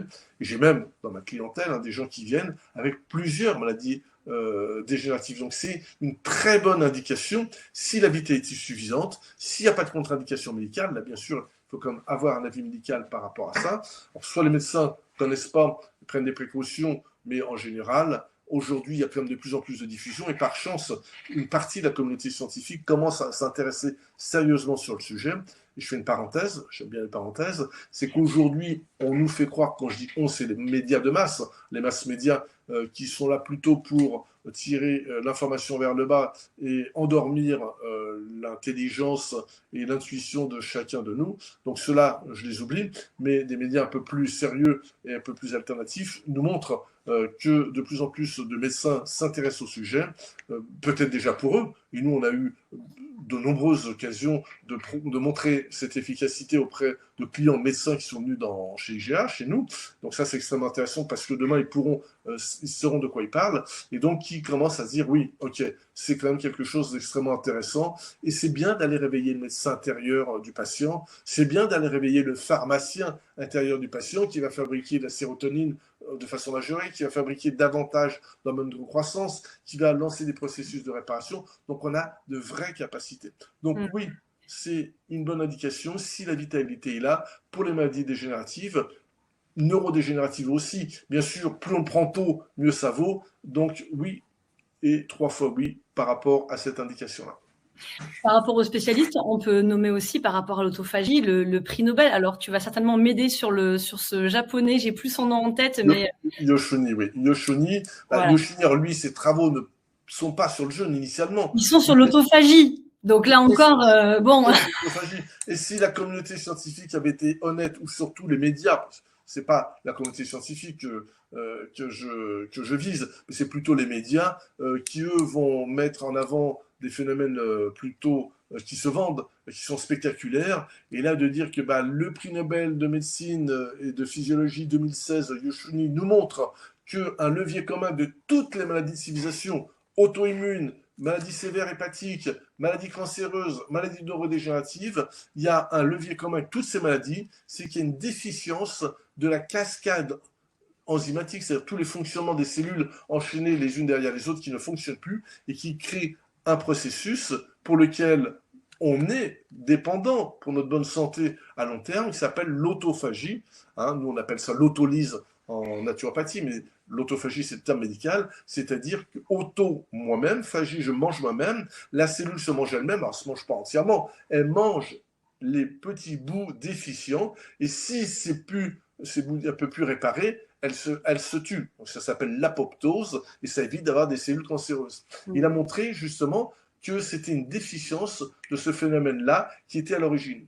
Or, chers amis, la bonne nouvelle, c'est que quand on arrête de manger, au-delà de 24 heures, alors même un peu moins, parce qu'on a des débuts d'autophagie la nuit, mais comme on le disait tout à l'heure, quand on fait du jeûne séquentiel, on a un tout petit début, ce qui est très bien par rapport à si on ne fait pas de jeûne séquentiel, on n'a quasiment plus d'autophagie. Donc petit à petit, ce processus se dysfonctionne, enfin c'est pas qu'il dysfonctionne, c'est qu'il se tait, il devient muet, et donc on augmente tout un tas de problématiques au niveau cellulaire, et la cellule étant l'unité de vie au niveau de l'organisme, petit à petit c'est tout l'organisme qui dégénère. Donc on dégénère, et si on fait une pause de 2 jours, 3 jours, et idéalement d'une semaine, quitte à faire cette pause, vous savez, en fait, quand on n'a jamais jeûné, on se fait toute une montagne, et tous les gens qui ont jeûné pourront vous le témoigner, on se fait une montagne en disant, mais je n'ai pas mangé, comment je vais faire? Je vais mourir de faim, je vais tuer mon prochain parce que d'agressivité, c'est des propos qui nous ont été dits par une personne, elle n'a pas dit tuer, elle a dit agresser. Moi, quand je ne mange pas, je saute un repas, je suis agressif, elle me disait, je dis, mais c'est parce que tu manges trop de sucre ou tu as des pics glycémiques, donc du coup, quand tu te retrouves en bas, tu deviens agressive. Mais c'est pas toi qui es agressif, c'est parce que ton cerveau dit, j'ai plus de carburant, ils sont en mode d'urgence. Mais là, quand on descend tranquillement la montagne, qu'on arrive en bas dans la vallée, tranquillement, qu'on est pris en charge, idéalement, qu'on est accompagné ou qu'on est suivi avec un programme, et bien à ce moment-là, qu'est-ce qui se passe? Le corps se met en repos, en économie d'énergie, il vit sur ses propres réserves et il n'y a aucune raison d'être agressif. C'est exactement l'inverse. Et je cite le Mahatma Gandhi qui utilisait le jeûne pour pacifier le peuple indien face aux colons anglo-anglais. Et donc, le jeûne apaise, au contraire, le jeûne rend calme, le jeûne fait du bien au niveau du psychisme, il n'y a aucune raison d'être agressif. Donc je me suis éloigné de l'autophagie. Pendant toute cette période-là, je reviens. Pendant toute cette période-là, qu'est-ce qui se passe? L'autophagie marche plein pot. Et donc là, il y a un nettoyage. Et là, on est au cœur de la médecine préventive des maladies tumorales, des maladies dégénératives, etc., etc. Et c'est vrai que cet événement qui a quand même donné la plus grande consécration scientifique qu'on puisse donner à un homme de son vivant, qui est le prix Nobel, remis en Suède, c'est dommage, ça n'a pas été prolongé en disant « Ok, comment on peut activer l'autophagie? En faisant des médicaments. Ok. » Enfin, sauf qu'entre-temps, le Covid s'est invité. Et donc, les laboratoires qui avaient activé toutes les équipes de recherche pour essayer de faire des médicaments qui mettent en place l'autophagie ont abandonné plus ou moins, ou en tous les cas, à ma connaissance, ont été mis en suspens. Alors qu'en fait, pourquoi on allait chercher à l'extérieur ce qu'on a à l'intérieur? On a ce mécanisme à l'intérieur. Utilisons toutes nos ressources. On nous dit on utilise 10% maximum dans le cerveau, ce qui est en partie vrai. Moi, je dirais on n'utilise même pas 10% de toutes nos capacités de pleine santé qu'on porte en nous. Et comment on fait pour activer le reste? Eh bien, on fait du sport quotidiennement, on a on a des nuits de bonne qualité avec un sommeil profond, mais on a également, pour les plus courageuses et courageux, la possibilité de choquer un petit peu notre corps de façon intelligente, telle que les bains glacés ou les bains froids. J'adore ça, ça fait partie du programme, mais ça, c'est exposant. Et on a l'autre programme qui, pour moi, est beaucoup plus accessible au commun des mortels, c'est la pratique du jeûne holistique, c'est-à-dire pour le corps et pour l'esprit, avec une pause, idéalement de plusieurs jours consécutifs, fait dans les règles de l'art, et là, on active tous ces programmes. Merci pour toutes ces informations, toutes ces précisions. Mais voilà, on sent la passion qui t'anime en fait. Alors voilà, tu nous partages au fil de tes explications les notions supplémentaires qui te viennent en tête. On va prendre vraiment un moment pour avoir des questions peut-être un peu plus spécifiques parce que voilà, tu as répondu sur les maladies dégénératives, neurodégénératives et auto-immunes. On a des questions plus spécifiques sur l'hypothyroïdie. On va prendre un moment, je vous assure. Je vois côlon irritable, maladie cœliaque, je vois tout ça. Donc on prend un moment pour y répondre. Mais je voulais simplement revenir sur vraiment l'idée, c'était important que tu le dises, sur le fait de faire tomber les croyances et que souvent, on entend tellement de choses, on peut lire tellement de choses sur le jeûne et l'idée, c'est que lorsqu'il est bien encadré avec des règles, un cadre, des mesures… Une surveillance à chaque instant. Bien sûr, mais déjà, alors une surveillance déjà au travers de la formation que tu as créée, co-créée avec Sylvie. Déjà, il y a des règles. Tu parlais de descente alimentaire, tu parlais de la pause. Alors après, des différentes pauses, 1 jour, 3 jours, 1 semaine. Enfin voilà, en expliquant ce qui se passe à chaque niveau de pause. Si vous avez manqué le début ou Alain nous a détaillé ça, vous pourrez le reprendre ou reprendre le replay dès demain.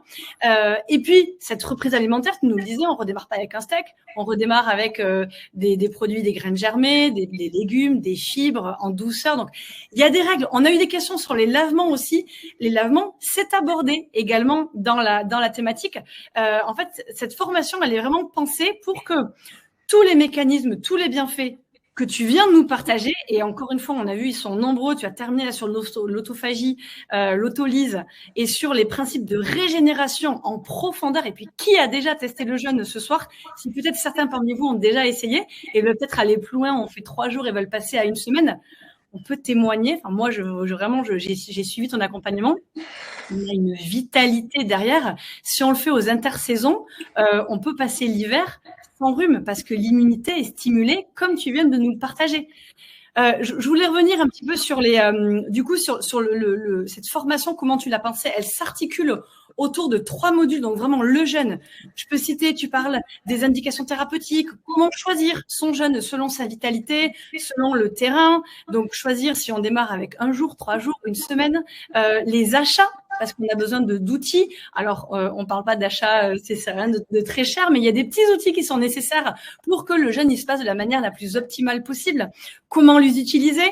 On parlait des lavements, par exemple, le lavement peut être un des outils. Est-ce que tu peux nous en dire un mot peut-être sur les lavements Alors, je dirais du temps d'Homo sapiens, le lavement était peut-être pas indispensable. Je suis pas persuadé qu'il le faisait. Quoi qu'on trouve des traces, déjà il y a plus de 2-3 000 ans, hein, on trouve déjà des pratiques avec des calebasses sur les rives du Jourdain, avec des roseaux où le lavement était proposé, entre autres dans une démarche plutôt de jeûne holistique du corps et de l'esprit. Il était indiqué que les lavements permettaient de chasser le démon du corps. Le démon, on va parler des toxines. Pour moi, aujourd'hui, vu l'exposition aux toxines auxquelles nous sommes confrontés, à partir du moment où on brûle de la graisse, il faut savoir, c'est qu'on brûle de la graisse et les toxines les plus dangereuses, c'est-à-dire les résidus polluants, les résidus de différents polluants auxquels nous sommes confrontés, voire même de nos propres déchets qu'on ne peut pas éliminer parce qu'il y en a trop à un moment donné, c'est un peu comme un entonnoir, il y a trop de déchets et notre capacité d'élimination par les voies hépatobiliaires étant limitée, eh bien, on va, ce qu'on ne peut pas éliminer, comme c'est très dangereux, un peu comme on fait avec nos déchets nucléaires, mais de façon beaucoup plus pertinente, on les stocke dans un endroit qui ne les expose plus au reste de l'organisme, qui s'appelle la graisse. Ce qu'il faut savoir, c'est qu'au moment où on rebrûle cette graisse, et comme on a énormément d'exposition aux polluants, de plus en plus, hein, il se fabrique des milliers de nouveaux produits chimiques chaque année, enfin des centaines, pardon, de nouveaux produits, donc tout ça, ça se cumule. Et bien au moment où on rebrûle ça, tous ces toxiques-là, hein, font partie de ce qu'on appelle dans notre jargon la toxémie, sont remis en circulation. Il faut, en plus, et tout ça on en parle bien évidemment au programme, c'est là où je dis qu'il faut encadrer un jeune ou proposer un programme, c'est pas uniquement parce que c'est un effet de mode. Moi, je pratique à titre personnel depuis plus de 30 ans, donc moi, j'ai pas attendu que ce soit la mode, et d'encadrer depuis plus de 20 ans, j'ai pas attendu que ce soit la mode non plus, parce qu'il faut des connaissances à la fois en médecine, en physiologie tout court et en physiologie du jeûne en particulier. J'ai évoqué quelques grandes lignes, une grande partie dans le programme et dans mon ouvrage de référence.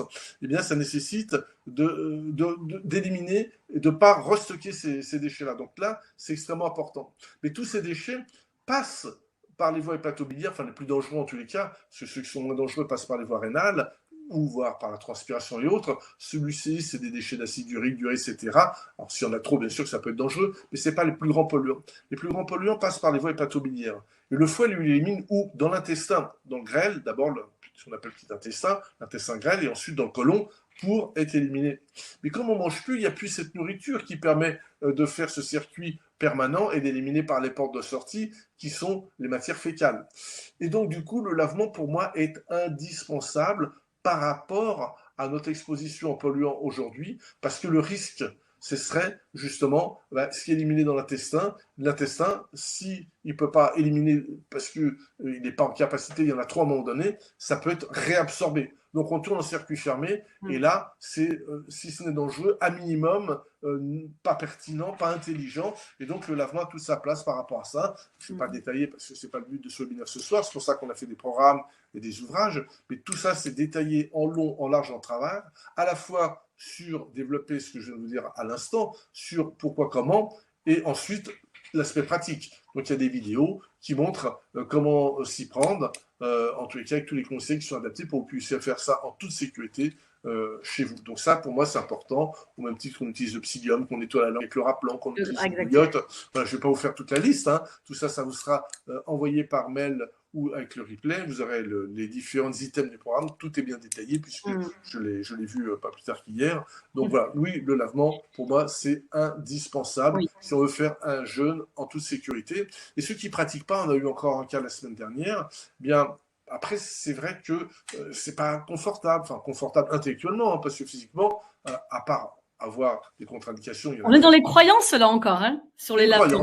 Eh bien, on fait sauter une croyance, et puis on se rend compte que quand on vide les déchets sur l'intestin, on comprend bien la réalité que les deux cerveaux, il y a le deuxième et le premier, les deux marchent ensemble, main dans la main. Eh bien, quand on nettoie en bas, on fait du bien en haut. Et donc ça, c'est juste jubilatoire, en plus de fabriquer des hormones de la bonne humeur, telles que la sérotonine pendant le jeûne. On se nettoie les neurones du bas et on fait du bien aux neurones du haut. Et on fait tomber une croyance, donc c'est tout bénéfice.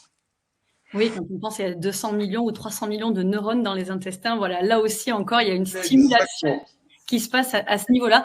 Il y a plein de manières de faire du jeûne, de pratiquer le jeûne, mais avec des outils, avec une méthode quelqu'un qui accompagne depuis 20 ans, tu disais, je crois, des personnes en 2004, ça va faire 20 ans dans quelques mois. Voilà, donc 20 ans que tu accompagnes des jeûneurs et 30 ans que tu jeûnes toi-même, la pratique est exceptionnelle. Tu sais précisément les outils, donc tu citais le gratte-langue, tu parles de la bouillotte également pour stimuler un peu le foie qui vient aider, les lavements, parce que voilà, tu as expliqué, tu viens de nous expliquer pourquoi l'intérêt de pratiquer les lavements et lorsqu'on essaie ces outils et qu'on a essayé le jeûne sans ces outils-là et qu'on l'essaie avec cela, avec ces outils que tu nous partages là et ces méthodes, le jeûne ne se passe pas du tout de la même manière. C'est beaucoup plus performant et beaucoup plus puissant.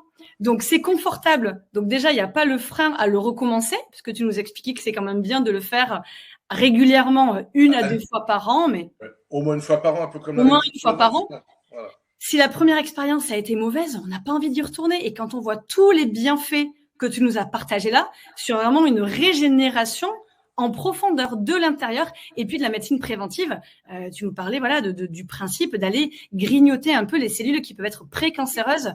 Donc là encore, voilà, on voit voilà beaucoup de cancers qui émanent en ce moment et on le voit. Donc là encore, c'est des principes là qui peuvent en prévention être capital. Donc il y a vraiment ce module-là, le premier module où tu rentres en détail sur les principes, le fonctionnement du jeûne, et puis les 2 autres modules où tu nous expliques, avec Sylvie, vous nous expliquez comment remettre le corps en circulation, parce que c'est important de bouger pendant le jeûne, et c'est important d'avoir des activités adaptées.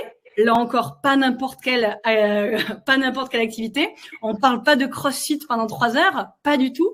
Et là encore, il y a des vidéos qui accompagnent sur les mouvements à faire, les points à stimuler. Là aussi, en médecine chinoise, Sylvie, qui est absolument spécialiste là-dessus, en douyin, va venir stimuler, vous montrer quels points stimuler pour venir stimuler certains méridiens, certains points, pour là encore activer les émonctoires et cette détoxification.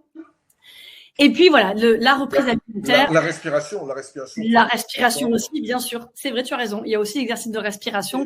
Et guider pour libérer le cerveau, le cortex qui est tout le temps en activité dans notre quotidien. Hein. Eh bien, ça, donc, c'est important quand on parle d'accompagnement. Voilà, ça peut être en centre, mais tout le monde n'a pas envie, tout le monde n'a pas la possibilité financièrement ou au niveau du temps, ou n'a pas envie tout simplement d'aller en centre. Donc, c'est l'alternative qu'on a souhaité proposer. On s'est dit, voilà, nous, on ne peut pas s'adresser à tout le monde. Ce sont des petits artisans avec mon épouse, avec Sylvie. Donc, on est heureux d'accueillir ceux qui viennent et ceux qui viendront et nos fidèles clients, on les remercie. Mais voilà, on a voulu aller un petit peu plus loin, toucher peut-être un peu plus de personnes et ce programme a été vraiment pensé comme on fait dans notre centre, comme on fait dans notre structure, comme on fait avec amour avec Sylvie dans notre structure entre guillemets qui est un nom, c'est pas une multinationale, c'est juste nous, IGA. IGA, c'est le nom d'une des filles d'Esculape, IGIA en grec, qui est la reine de la médecine préventive. Donc c'est pour ça qu'on a choisi ce nom-là. On est au cœur de la médecine préventive. Eh bien, on vient chez vous, en fait, à travers cette vidéo, à travers ces images, à travers ce son, à travers ces écrits. Il y a aussi tout un tas de PDF qui vont vous accompagner.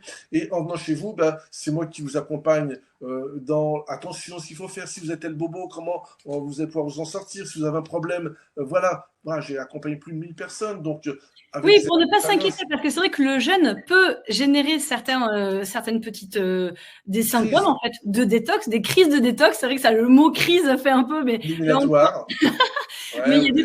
effectivement, il y a des petites crises de détox qui sont pas graves du tout, mais parfois elles peuvent stresser. Et là encore, tu rassures sur comment les gérer, comment les accompagner et qu'elles se passent le plus facilement, le plus confortablement possible. Donc, c'est vraiment un accompagnement main dans la main que tu proposes là. Voilà, donc il y a 18 vidéos exceptionnelles où tu accompagnes main dans la main, comme on le disait, et puis encore 5 vidéos de Sylvie où on est sur des vidéos carrément des séances de yoga en fait, et de yoga, de sophrologie, de gymnastique douce. Enfin, voilà, il y a basé sur le yoga, de relaxation, voilà, avec sa voix sophronique que tout le monde rêve d'avoir à la maison, qui disent à des gens, j'arrive pas à dormir, grâce à ta séance, j'ai retrouvé le sommeil. Donc du coup, ça permet à la fois vraiment d'apaiser l'esprit pour permettre au corps de faire son travail de façon extrêmement profonde. Donc on s'invite chez vous, avec votre accord, si vous le souhaitez, hein, pour justement vous accompagner au mieux. Il y a un point important que tu soulevais, Mathilde, qui est fondamental, c'est savoir ce qui est normal et ce qui n'est pas normal.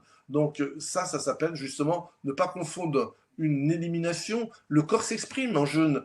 Quand on n'a pas l'habitude, on ne sait pas, on n'a pas de référence. Quand on n'a pas cette expérience ou si on a une expérience modeste. Donc, c'est de dire, ça c'est normal. Attention, si jamais ça se passe, c'est très rare, ça nous arrivait. Voilà, nous on a 0 personnes qui ont abandonné pendant nos cures en plus de 20 ans d'expérience, enfin une vingtaine d'années d'expérience. Donc, beaucoup ont eu envie à un moment donné parce que c'était difficile, on était là pour les soutenir. Donc ça, c'est extrêmement important de le dire. Mais ça nous arrivait 3, peut-être 4 fois maximum, si on fait ça en pourcentage, vous voyez que c'est très très faible, de personnes en disant attention, là c'est pas très bon, on va moduler, on va changer un petit peu le programme. Donc là, bien sûr, là on n'est pas du sur-mesure quand on est sur l'accompagnement en vidéo, mais on vous met en alerte en disant s'il y a un problème, attention. Et puis dans notre accompagnement, si vraiment il y a un souci, on sera là aussi pour les abonnés, pour ceux qui auront pris ce programme, en disant voilà, s'il y a un doute, ne restez pas avec votre doute, on prendra le temps nécessaire pour, s'il y a vraiment quelque chose de spécifique, vous répondre et en disant voilà, vous prenez contact avec nous, on assure ce suivi-là, parce que pour nous, ça fait partie du professionnalisme qu'on se doit, notre engagement, de dire voilà, je n'ai pas regardé une vidéo gratuite là sur YouTube, il y en a des centaines, des milliers, c'est très bien, regardez si vous voulez, mais il y a aussi beaucoup, moi, en tant qu'expert, en tous les cas, grand connaisseur de ce sujet, je peux dire qu'il y a aussi beaucoup de bêtises qui sont dites aussi. Donc la toile n'est pas les évangiles ou l'assurance d'avoir les vrais et les vraies informations authentiques, vérifiées et vérifiables. Donc nous, notre contrat, c'est un contrat en tant que professionnel de vous accompagner chez vous et s'il y a un problème, aussi d'être là. Et tu nous parlais de l'importance du lâcher-prise précisément quand on pratique le jeûne. Donc en étant rassuré avec une méthode et des vidéos claires, voilà, le lâcher-prise se fait de manière beaucoup plus simple. Donc voilà, si vous voulez vous offrir ce cadeau que vous faites à vous-même pour vous régénérer en profondeur, vous avez cette offre, comme vous le savez, à chaque soirée de lancement, avec cette formation au prix de 172 € que vous pouvez réutiliser d'année en année pour pratiquer ce jeûne avec cette expérience. Commencez peut-être par 3 jours avec l'accompagnement que vous proposez, et puis l'année prochaine peut-être, ou à la prochaine saison, parce que c'est vrai que on l'a peut-être dit, je sais plus, mais c'est vrai que les intersaisons sont bien pour pratiquer le jeûne. On peut le faire tout le temps, mais c'est vrai que les intersaisons printemps et automne sont des moments intéressants pour le pratiquer. Donc on est toujours en automne, on est toujours à temps de se préparer le corps et de se préparer physiquement à l'hiver. Donc voilà, 172 € cette formation avec une offre de moins 40% au lieu de 287. Vous recevrez de toute façon toutes les informations dès demain avec le replay. Voilà, si vous souhaitez vous offrir ce cadeau, il y a possibilité de paiement en 2 fois et vous avez cette offre jusqu'à dimanche. Alors, je te propose, parce qu'on a beaucoup parlé, de prendre quand même un temps pour répondre aux questions de nos chers abonnés. Et merci pour votre engouement sur les questions que vous posez. Alors je réponds en ratio bien, parce que ça, c'est quand même malheureusement quelque chose qui est très fréquent sur l'hypothyroïdie. L'hypothyroïdie n'est pas une contre-indication au jeûne. Simplement, il faut continuer à prendre ces médicaments. Alors, de toute façon, en tant qu'encadrant ou spécialiste du jeûne, on n'intervient pas sur les traitements médicaux, on demande aux clients, quand c'est chez nous ou si c'est chez vous, un accompagnement, donc avoir un avis médical. Mais là, il y a des réponses que je connais parce que même si je ne suis pas médecin, j'ai accompagné beaucoup de médecins et voilà, j'ai quand même plus de 35 ans de pratique en naturopathie, donc ça me donne aussi un petit peu de recul sur le sujet. L'hypothyroïdie, donc on continue à prendre son lévothyrox et ça pose pas de problème. Voilà, donc bien sûr on va pas arrêter le lévothyrox en jeûne. Alors ce serait pas, il y a des gens qui ont voulu le faire c'était pas, il y a aucun danger. Sauf que le jeûne est hypothyroïdien, il ralentit toutes les endocrines, il se met en mode d'économie d'énergie. Donc quelqu'un qui a déjà la thyroïde qui est dépendante de T3, donc d'hormones thyroïdiennes extérieures, si en plus on le ralentit, c'est pas confortable. Donc pas de contre-indication, pas de souci, on continue à prendre son traitement et on a plein de gens sous lévothyrox qui viennent jeûner avec nous, pas de souci. Par contre, ça va faire du bien à ton organisme avec tous les autres bénéfices et qui dit que ça va pas faire du bien un petit peu au thyroïde, qui marchera peut-être un petit peu mieux, on ne sait pas, ça peut être la cerise sur le gâteau. On a des questions. Alors, tu en as parlé par rapport à Walter Longo et à ses études sur le cancer. On a un cas. Alors, je sais que alors je vais retrouver la question dans le chat, mais on a dans le Q&A. N'hésitez pas à poser vos questions dans le Q&A sur le côté le question and answer. Je vais retrouver vos questions plus facilement. Donc, n'hésitez pas à venir les renoter si elles sont un peu loin dans le chat. Mais je vais quand même essayer de revenir dans le chat pour les retrouver. Mais on a une question. D'ailleurs, merci beaucoup, Annie qui nous dit super conférence. Merci beaucoup. Le jeûne est-il compatible et bénéfique en cas de leucémie lymphoïde traitée par immunothérapie? Alors, c'est très précis, Ouais, mais... je ne peux pas répondre, là, il faut un avis médical. Moi, s'il y a quelqu'un qui vient dans mon centre qui me dit ça, je dis, demande à votre médecin, c'est lui qui est compétent pour répondre à la question. Je dirais, c'est pas la cible privilégiée. Retenez bien ce que je dis. Le jeûne s'adresse à des personnes en vitalité normale ou bonne vitalité. Éviter les maladies graves ou en tous les cas bien engagées. Voilà, c'est vraiment l'art des médecines préventives. Après, pourquoi pas? Mais il faut un avis médical. Et donc là, c'est du spécifique. On ne va pas rentrer dans ces détails. Désolé, mais vous comprenez que... Voilà, on peut pas... Non, mais je voulais que tu refasses le point là-dessus parce que tu avais parlé de vitalité, mais comme c'est vrai que le jeûne revient souvent lié avec la cancérologie, et alors je ne retrouve plus la question, mais ah oui, est-il bon de faire une journée de jeûne la veille d'une chimiothérapie? Ça, tu l'as un Alors, petit peu dit. c'est pas la journée, c'est 48 heures. Souvenez-vous ce que je vous ai dit. C'est 48 heures parce que l'expression des gènes change au bout de 48 heures. Donc là, je parle sous couvert des études de Walter Longo, pardon, qui dit, voilà, si j'attends 48 heures, l'expression des gènes étant modifiée, eh bien à ce moment-là, la chimio va beaucoup moins être toxique pour les cellules saines, elles sont beaucoup mieux protégées. Donc moi, ce que je conseille dans ce cas-là, c'est 48 heures avant la chimio et le jour de la chimio, de toute façon, en général, les personnes qui sont sous chimio, on n'a pas faim. Et les expériences, voilà, tous les retours que j'ai eus par rapport aux personnes qui m'ont demandé des conseils, auxquels j'ai donné ce type de conseils, ils m'ont dit, bah voilà, alors si on a déjà jeûné dans sa vie, c'est quand même beaucoup plus confortable. Parce que si on fait son premier jeûne, qu'on a la chimio, plus une maladie cancéreuse, ça fait quand même beaucoup. Et là, il y a quand même un risque de ne pas y arriver. Donc c'est bien aussi de s'entraîner, non pas pour, je ne souhaite pas du tout, bien évidemment, d'avoir à le vivre à ce moment-là, mais le corps est beaucoup plus en pratique. Et plus le corps rentre facilement dans le jeûne, pour être honnête, quand on a une bonne expérience, on a fait plusieurs jeûnes, plusieurs dizaines de jeûnes, le corps fait ça tout à fait naturellement et sans quasi aucune crise éliminatoire. On s'en rend à peine compte en disant « Ah bah oui, tiens, on n'a pas mangé aujourd'hui. » Alors peut-être l'énergie un petit peu plus basse, mais voilà. Donc oui, 48 heures avant et le jour de la chimio. C'est les protocoles, en tous les cas, conseillés par Longo et tous les spécialistes. Des cancérologues commencent à s'intéresser sérieusement au sujet. En France, c'est encore marginal. On a quelques professeurs qui s'informent sur le sujet. Les plus frileux disent c'est dangereux, mais alors c'est dangereux, oui, si la personne est déjà énormément dénutrie et dévitalisée, on est Oui, mais tu d'accord. en as parlé. Voilà, le terrain est important, la vitalité est importante. C'est ça qui est dangereux. Maintenant, si la personne est en vitalité normale, eh bien, je peux vous assurer que j'ai des dizaines de retours sur le sujet. Elle supportera beaucoup mieux la chimio. Par contre, il faut un programme sur mesure pour bien reprendre tout de suite après le lendemain de la chimio et augmenter les apports nutritionnels et en particulier d'acides aminés de bonne qualité pour ne pas perdre ses muscles non plus. Le but, c'est de protéger les cellules, c'est pas d'attaquer les muscles ou le système ou les bases et structures des systèmes immunitaires. Mais là, c'est du sur-mesure. Là, on est dans un sujet un petit peu plus spécifique que le commun des mortels. Est-ce que tu peux nous dire un mot sur la fibromyalgie par rapport aux jeunes? Est-ce qu'il y a c'est une super bonne indication. Pour nous, en médecine de terrain, quand je dis nous, c'est pas que les naturopathes. Hein.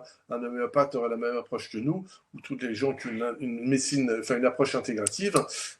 Au-delà, on sait qu'il y a des conséquences algiques, des conséquences qui peuvent même amener, à cause des douleurs, on dort plus, donc la dépression n'est pas et la conséquence, c'est pas la cause. Eh bien, à ce moment-là, le levier commun de ce syndrome, c'est pas une maladie, c'est un syndrome, un ensemble de signes cliniques, c'est l'encrassement. Donc là, c'est une voie royale pour améliorer les fibromyalgiques. Alors, c'est peut-être pas suffisant. Comme je dis, le jeûne ne traite pas tout, mais il améliore tout. Et il peut être un point de départ. Et là, on a des centaines de témoignages, des gens qui me disent, grâce au jeûne, j'ai compris plein de choses. Et entre autres, ce que j'ai compris, c'est que mon véhicule, je devais l'amener jusqu'au bout. Et demain, je vais changer mon mode de vie. Là, on a encore des témoignages. On en sort, je vous dis, samedi dernier, on était encore avec un groupe. J'ai moi-même jeûné. Donc, c'est pour ça que je suis encore plus enthousiaste pour ceux qui me connaissent d'habitude. Là, je sors de 9 jours de jeûne. Et donc, avec encore une passion renouvelée en disant, mais qu'est-ce que c'est génial, qu'est-ce que ça fait du bien pour ma santé physique, pour ma santé psychique. Donc, c'est génial. Et ben pour les fibromyalgiques, si on augmente les capacités de détoxication, de nettoyage du corps, il y a beaucoup moins de douleur, il y a beaucoup moins d'inflammation, parce que je ne l'ai pas dit, mais une des vertus très intéressantes du jeûne, c'est qu'il il stimule les voies anti-inflammatoires, parce qu'il n'y a plus d'exposition aux polluants et aux stimulus du système immunitaire, mais aussi parce que du coup le corps se répare, s'apaise, et donc toute l'inflammation est calmée, et donc on améliore énormément les fibromyalgiques. Objectivement, pour faire simple, parce qu'on ne peut pas traiter toutes les pathologies ce soir, il faut... Non, bien sûr, on a deux, trois questions encore. En fait, à part quelqu'un qui est trop dévitalisé ou qui est au cœur d'une maladie importantes, lésionnelles, comme les maladies cancéreuses, comme les ulcères d'estomac, comme des insuffisances sévères. C'est sûr que si j'ai un organe qui est sollicité pour éliminer, que sont les reins, le foie, voire les poumons, ben, ce n'est pas le moment de faire un jeûne. C'est du bon sens tout ça, mais on le rappelle quand même. En dehors de ça, maladies neurodégénératives, début, ou à titre préventif, ou tous les débuts, ou les maladies auto-immunes, oui, les fibromyalgies, oui, les problèmes, voilà. Il n'y a pas de contre-indication à ce niveau-là. Bien au contraire, ce sont que des indications. Et encore une fois, je le rappelle, avis médical, si un traitement médical, si vous avez un doute, demandez à votre médecin, c'est lui qui intervient. Rita qui parle d'arthrose, alors tu parlais de l'inflammation, donc oui aussi sur l'arthrose, il peut y avoir des... Au contraire, on répare, on a des hormones de croissance, on a des résultats extraordinaires sur les arthroses, des personnes qui n'arrivaient pas. C'est une maladie qui est considérée par la médecine conventionnelle, allopathique, comme étant dégénérative, mais sans pouvoir revenir en arrière. C'est méconnaître l'intelligence du corps, c'est méconnaître ses capacités extraordinaires de réparation. On a des possibilités d'aller améliorer le renouvellement des cellules des articulations qu'on appelle les chondrocytes au niveau des coudes, au niveau des genoux, au niveau des hanches. Alors, à un certain stade, on est d'accord. Et là, on a tout un tas de travaux, entre autres d'un Allemand qui s'appelle Lothar Wendt, alors qui n'est pas un spécialiste du jeûne, mais plutôt un spécialiste des régimes où on n'amène plus à manger des protéines au corps pour qu'il aille nettoyer les tissus. Et lui dit, finalement, l'arthrose, il a même un qualificatif que je reprends à mon actif, il appelle ça des maladies à dépôt protéique. Il dit les protéines, comme on ne peut pas les stocker, on peut stocker de la graisse, on peut stocker du sucre, on transforme en graisse, mais quand on mange trop de protéines, ou des protéines de mauvaise qualité, ou en déficience de nutriments qui permettent de bien utiliser ces protéines, bah les protéines, quand on a 20 ans, on les élimine, les excès de protéines, on mange trop de produits carnés, on élimine, mais à 40 ans, un peu moins, et à 50, encore beaucoup, beaucoup moins. Et donc, ces dépôts-là se stockent dans les tissus et font que les tissus s'étouffent, les cellules qui constituent ces tissus s'étouffent, mais en plus empêchent l'apport de nutriments au niveau des articulations et l'élimination des déchets, et donc petit à petit on bouche les vaisseaux, ça s'appelle des capillaires, et là on rentre au cœur de la capillothérapie, c'est-à-dire remettre nos capillaires en fonction. Et bien le jeûne décrasse les capillaires, permettent post-jeûne de mieux nourrir les tissus et entre autres les articulations. Arthrose, super indication. Formidable, formidable. On a plein de questions. Je suis désolée, on ne pourra pas répondre à toutes les questions parce que je vois l'heure qui tourne. On va en prendre vraiment 2, 3. Je suis désolée pour ceux pour lesquels on ne pourra pas y répondre. Alain, je vais te demander d'être peut-être parfois un tout petit peu plus court. Okay. Pardon, mais c'est pour essayer d'en prendre 2, 3 encore et que le webinaire ne dure pas trop longtemps. Alors, il y a Rémi qui te demande ton avis sur le sauna pendant le jeûne. Mais oui, on stimule les organes d'élimination. Donc les organes d'élimination qui sont prévus, c'est leur fonction. La peau, elle a plein de fonctions, c'est une protection, etc. Mais elle sert à éliminer une partie des déchets par la transpiration, par les glandes sébacées, sauna, hammam. Par contre, attention, précaution, le sauna fait baisser la tension. Le jeûne fait baisser la tension, ce qui est très intéressant pour les hypertendus. Donc attention au changement de station et jamais seul. Si vous faites un sauna, en jeûne, jamais seul, parce que si vous ne vous sentez pas bien, il faut qu'il y ait quelqu'un qui vous sécurise. Mais on utilise, nous, dans nos jeûnes, quand on les fait en centre, dans des lieux qu'on loue, puisqu'on n'a pas notre propre centre, on loue différentes structures, entre autres, où là, on est le plus souvent, où on était encore la semaine dernière, dans le beau Pays Basque, on a les Pyrénées, l'océan, et là, on va à la Thalasso, justement, pour un bar ou un hammam ou un sauna, très très bien. Ça fait partie des outils qui sont évoqués dans le programme, bien évidemment. Complètement. On a, pardon, j'ai oublié le prénom. Violette qui pose une très bonne question sur la candidose, parce que c'est vrai que la candidose, c'est quelque chose qui revient très très souvent. On le voit, il y a beaucoup de personnes dans la population qui souffrent de candidose déclaré, j'allais dire, enfin voilà, qui s'est répandu. Et donc voilà, est-ce que le jeûne a une action là-dessus? Carrément, carrément. Et là, j'ai des témoignages directs de personnes qui sont venues avec des candidoses chroniques qui n'arrivaient plus à traiter. Alors, en général, moi, j'aime bien préparer, faire du sur-mesure avant, au cas d'une consultation ou téléconsultation, parce que avec un des avantages c'est un des rares, mais il y en a quand même quelques-uns comment dirais-je, de la Covid, c'est que justement, les gens ont été habitués aux téléconsultations. Donc là, on prépare bien le terrain en amont. Le jeûne va faire que les candidats n'ont plus à manger. Donc du coup, il y en a beaucoup moins après. Et si on accompagne bien, on améliore également l'immunité. Donc l'immunité sera plus active pour lutter contre les candidats albicans post-jeûne. Et derrière, on renforce les barrières. Donc on aura une meilleure immunité, des meilleures barrières. Alors, on ne va pas traiter une candidose uniquement avec le jeûne, mais on va faire un bon quantique en avant qui permettra de mieux avoir une prise en charge globale, puisque c'est le cœur de notre métier d'utiliser l'ensemble des outils au service de la santé globale pour traiter la candidose. Donc là, on a un exemple d'une personne qui était vraiment invalide, c'est-à-dire que mycose vaginale sur mycose vaginale chronique depuis 2 ans, elle n'en pouvait plus, elle était en échec thérapeutique. Son médecin, son gynécologue lui avait donné tous les antifongiques qui existaient. Elle avait testé, elle avait fait les crash tests du Vidal. Je plaisante à moitié, mais pour dire que c'était dramatique pour elle. Et sa motivation, c'était ça. Et aujourd'hui, elle n'a plus de mycose. Bon, il y a eu l'accompagnement avant, il y a eu le jeûne et l'accompagnement après. Et c'est une très, très bonne indication. Merci beaucoup. Une ou deux encore. Mohamed qui demande s'il y a un effet sur le syndrome sec. Alors. Là, c'est du spécifique sur Gougereau et compagnie.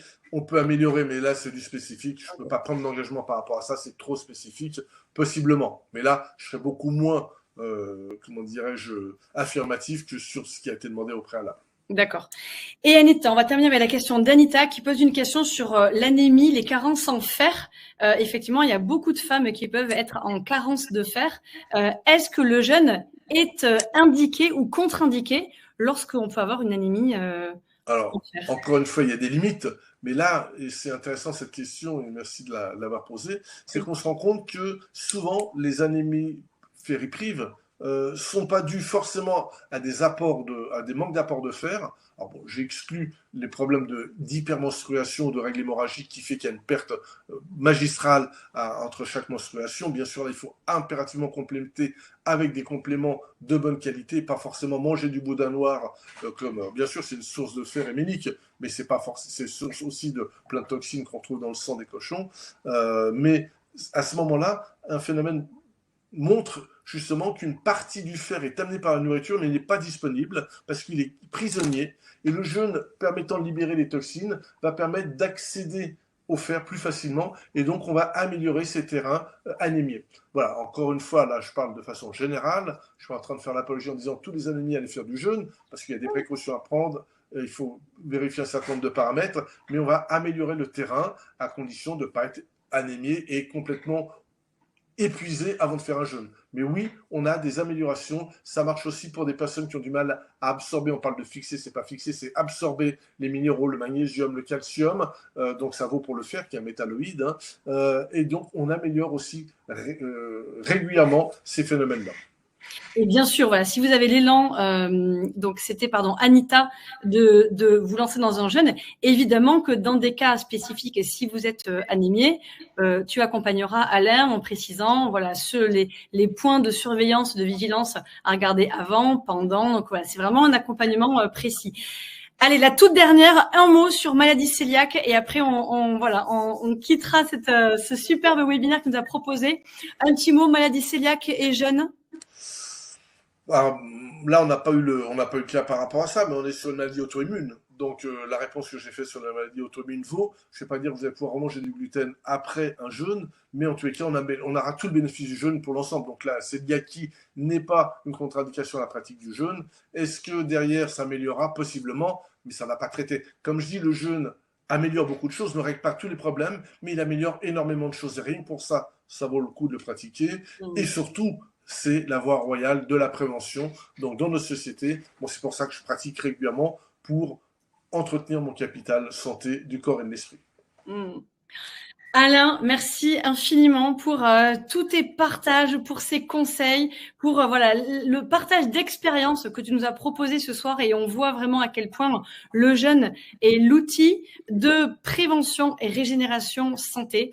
Voilà, donc vous recevrez le replay pour réécouter si vous avez manqué le début, ou même réécouter en entier si vous étiez avec nous dès le départ. Tous les précieux conseils et toutes les indications que vous a partagé Alain ce soir. Vous recevrez le replay demain, je vous l'ai dit, avec le détail de l'offre qui sera indiqué, où voilà, vous pourrez voilà, vous inscrire si vous avez l'élan de vous offrir sur cette formation. Et voilà, cette formation, en fait, vous la gardez, donc vous pouvez l'utiliser et l'adapter au fil des années selon votre expérience. Faites tomber les croyances. Je vous en conjure sur le jeûne. C'est tellement un outil extrêmement puissant, avec peu de contre-indications qu'il faut connaître. Hein. Attention, c'est vraiment pas pour tout le monde, comme Alain l'a bien précisé, mais c'est à la portée de tous, toute l'année, gratuit. Quand on a les clés, on peut faire ça, voilà, chaque année. Donc voilà, c'est extrêmement puissant. Donc voilà, merci pour votre attention, merci pour vos questions, pour votre dynamisme dans les questions, votre présence. Merci infiniment, Alain, pour voilà la générosité, ton élan passionné, toujours, que ce soit sur l'aromathérapie quand tu viens nous en parler, ou sur le jeûne encore ce soir. C'était un plaisir de t'écouter. Et merci beaucoup à vous pour votre présence. Elsa qui nous dit merci pour cette conférence très intéressante. Madeleine, vraiment très intéressant. Merci beaucoup, Madeleine, pour votre retour. Alain, on se retrouve très bientôt. Et puis voilà, je vous le rappelle, si vous avez l'élan d'y participer, Alain sera là pour vous accompagner, riche de son expérience de 20 ans bientôt dans l'accompagnement du jeune. Voilà, ben, le mot de la fin, en ce qui me concerne, c'est la cerise sur le gâteau. Une fois qu'on a fait cette pratique du jeûne, on a une estime de soi qui est vraiment, moi je vais en disant, wow, je suis resté 3 jours, 5 jours, 7 jours sans manger. Il y a plein de gens qui pensent aujourd'hui que c'est pas possible. Vous l'aurez fait. Et si vous suivez notre programme, si vous venez chez nous, vous me demandez où, vous tapez mon nom, vous allez me retrouver, vous inquiétez pas, sur Internet, je suis bien googlisé, vous tapez mon prénom et mon nom, vous me retrouverez sans problème. Eh bien, une fois que vous avez fait cette expérience, vous aurez une fierté, une force en vous qui vous dira « Waouh, je peux affronter demain ça et ça ». Et donc ça, pour moi, c'est une vraie valeur. Merci pour votre écoute. Merci Mathilde pour les questions pertinentes, pour ton sourire. Et puis, au plaisir de vous retrouver pour un prochain partage. J'adore partager, donc j'espère qu'en tous les cas, même si je n'ai pas pu répondre à toutes vos questions, sans mauvais jeu de mots, j'ai mis l'eau à la bouche. Je vous souhaite bon jeûne, bonne santé, prenez soin de votre santé, elle est précieuse. Une très très belle soirée à vous. Merci encore d'avoir passé avec nous, d'avoir partagé ce joli moment. On espère vous retrouver très bientôt. Et puis voilà, pensez à vous, vous êtes précieux. Très très belle soirée et au plaisir. Au revoir. Bye bye.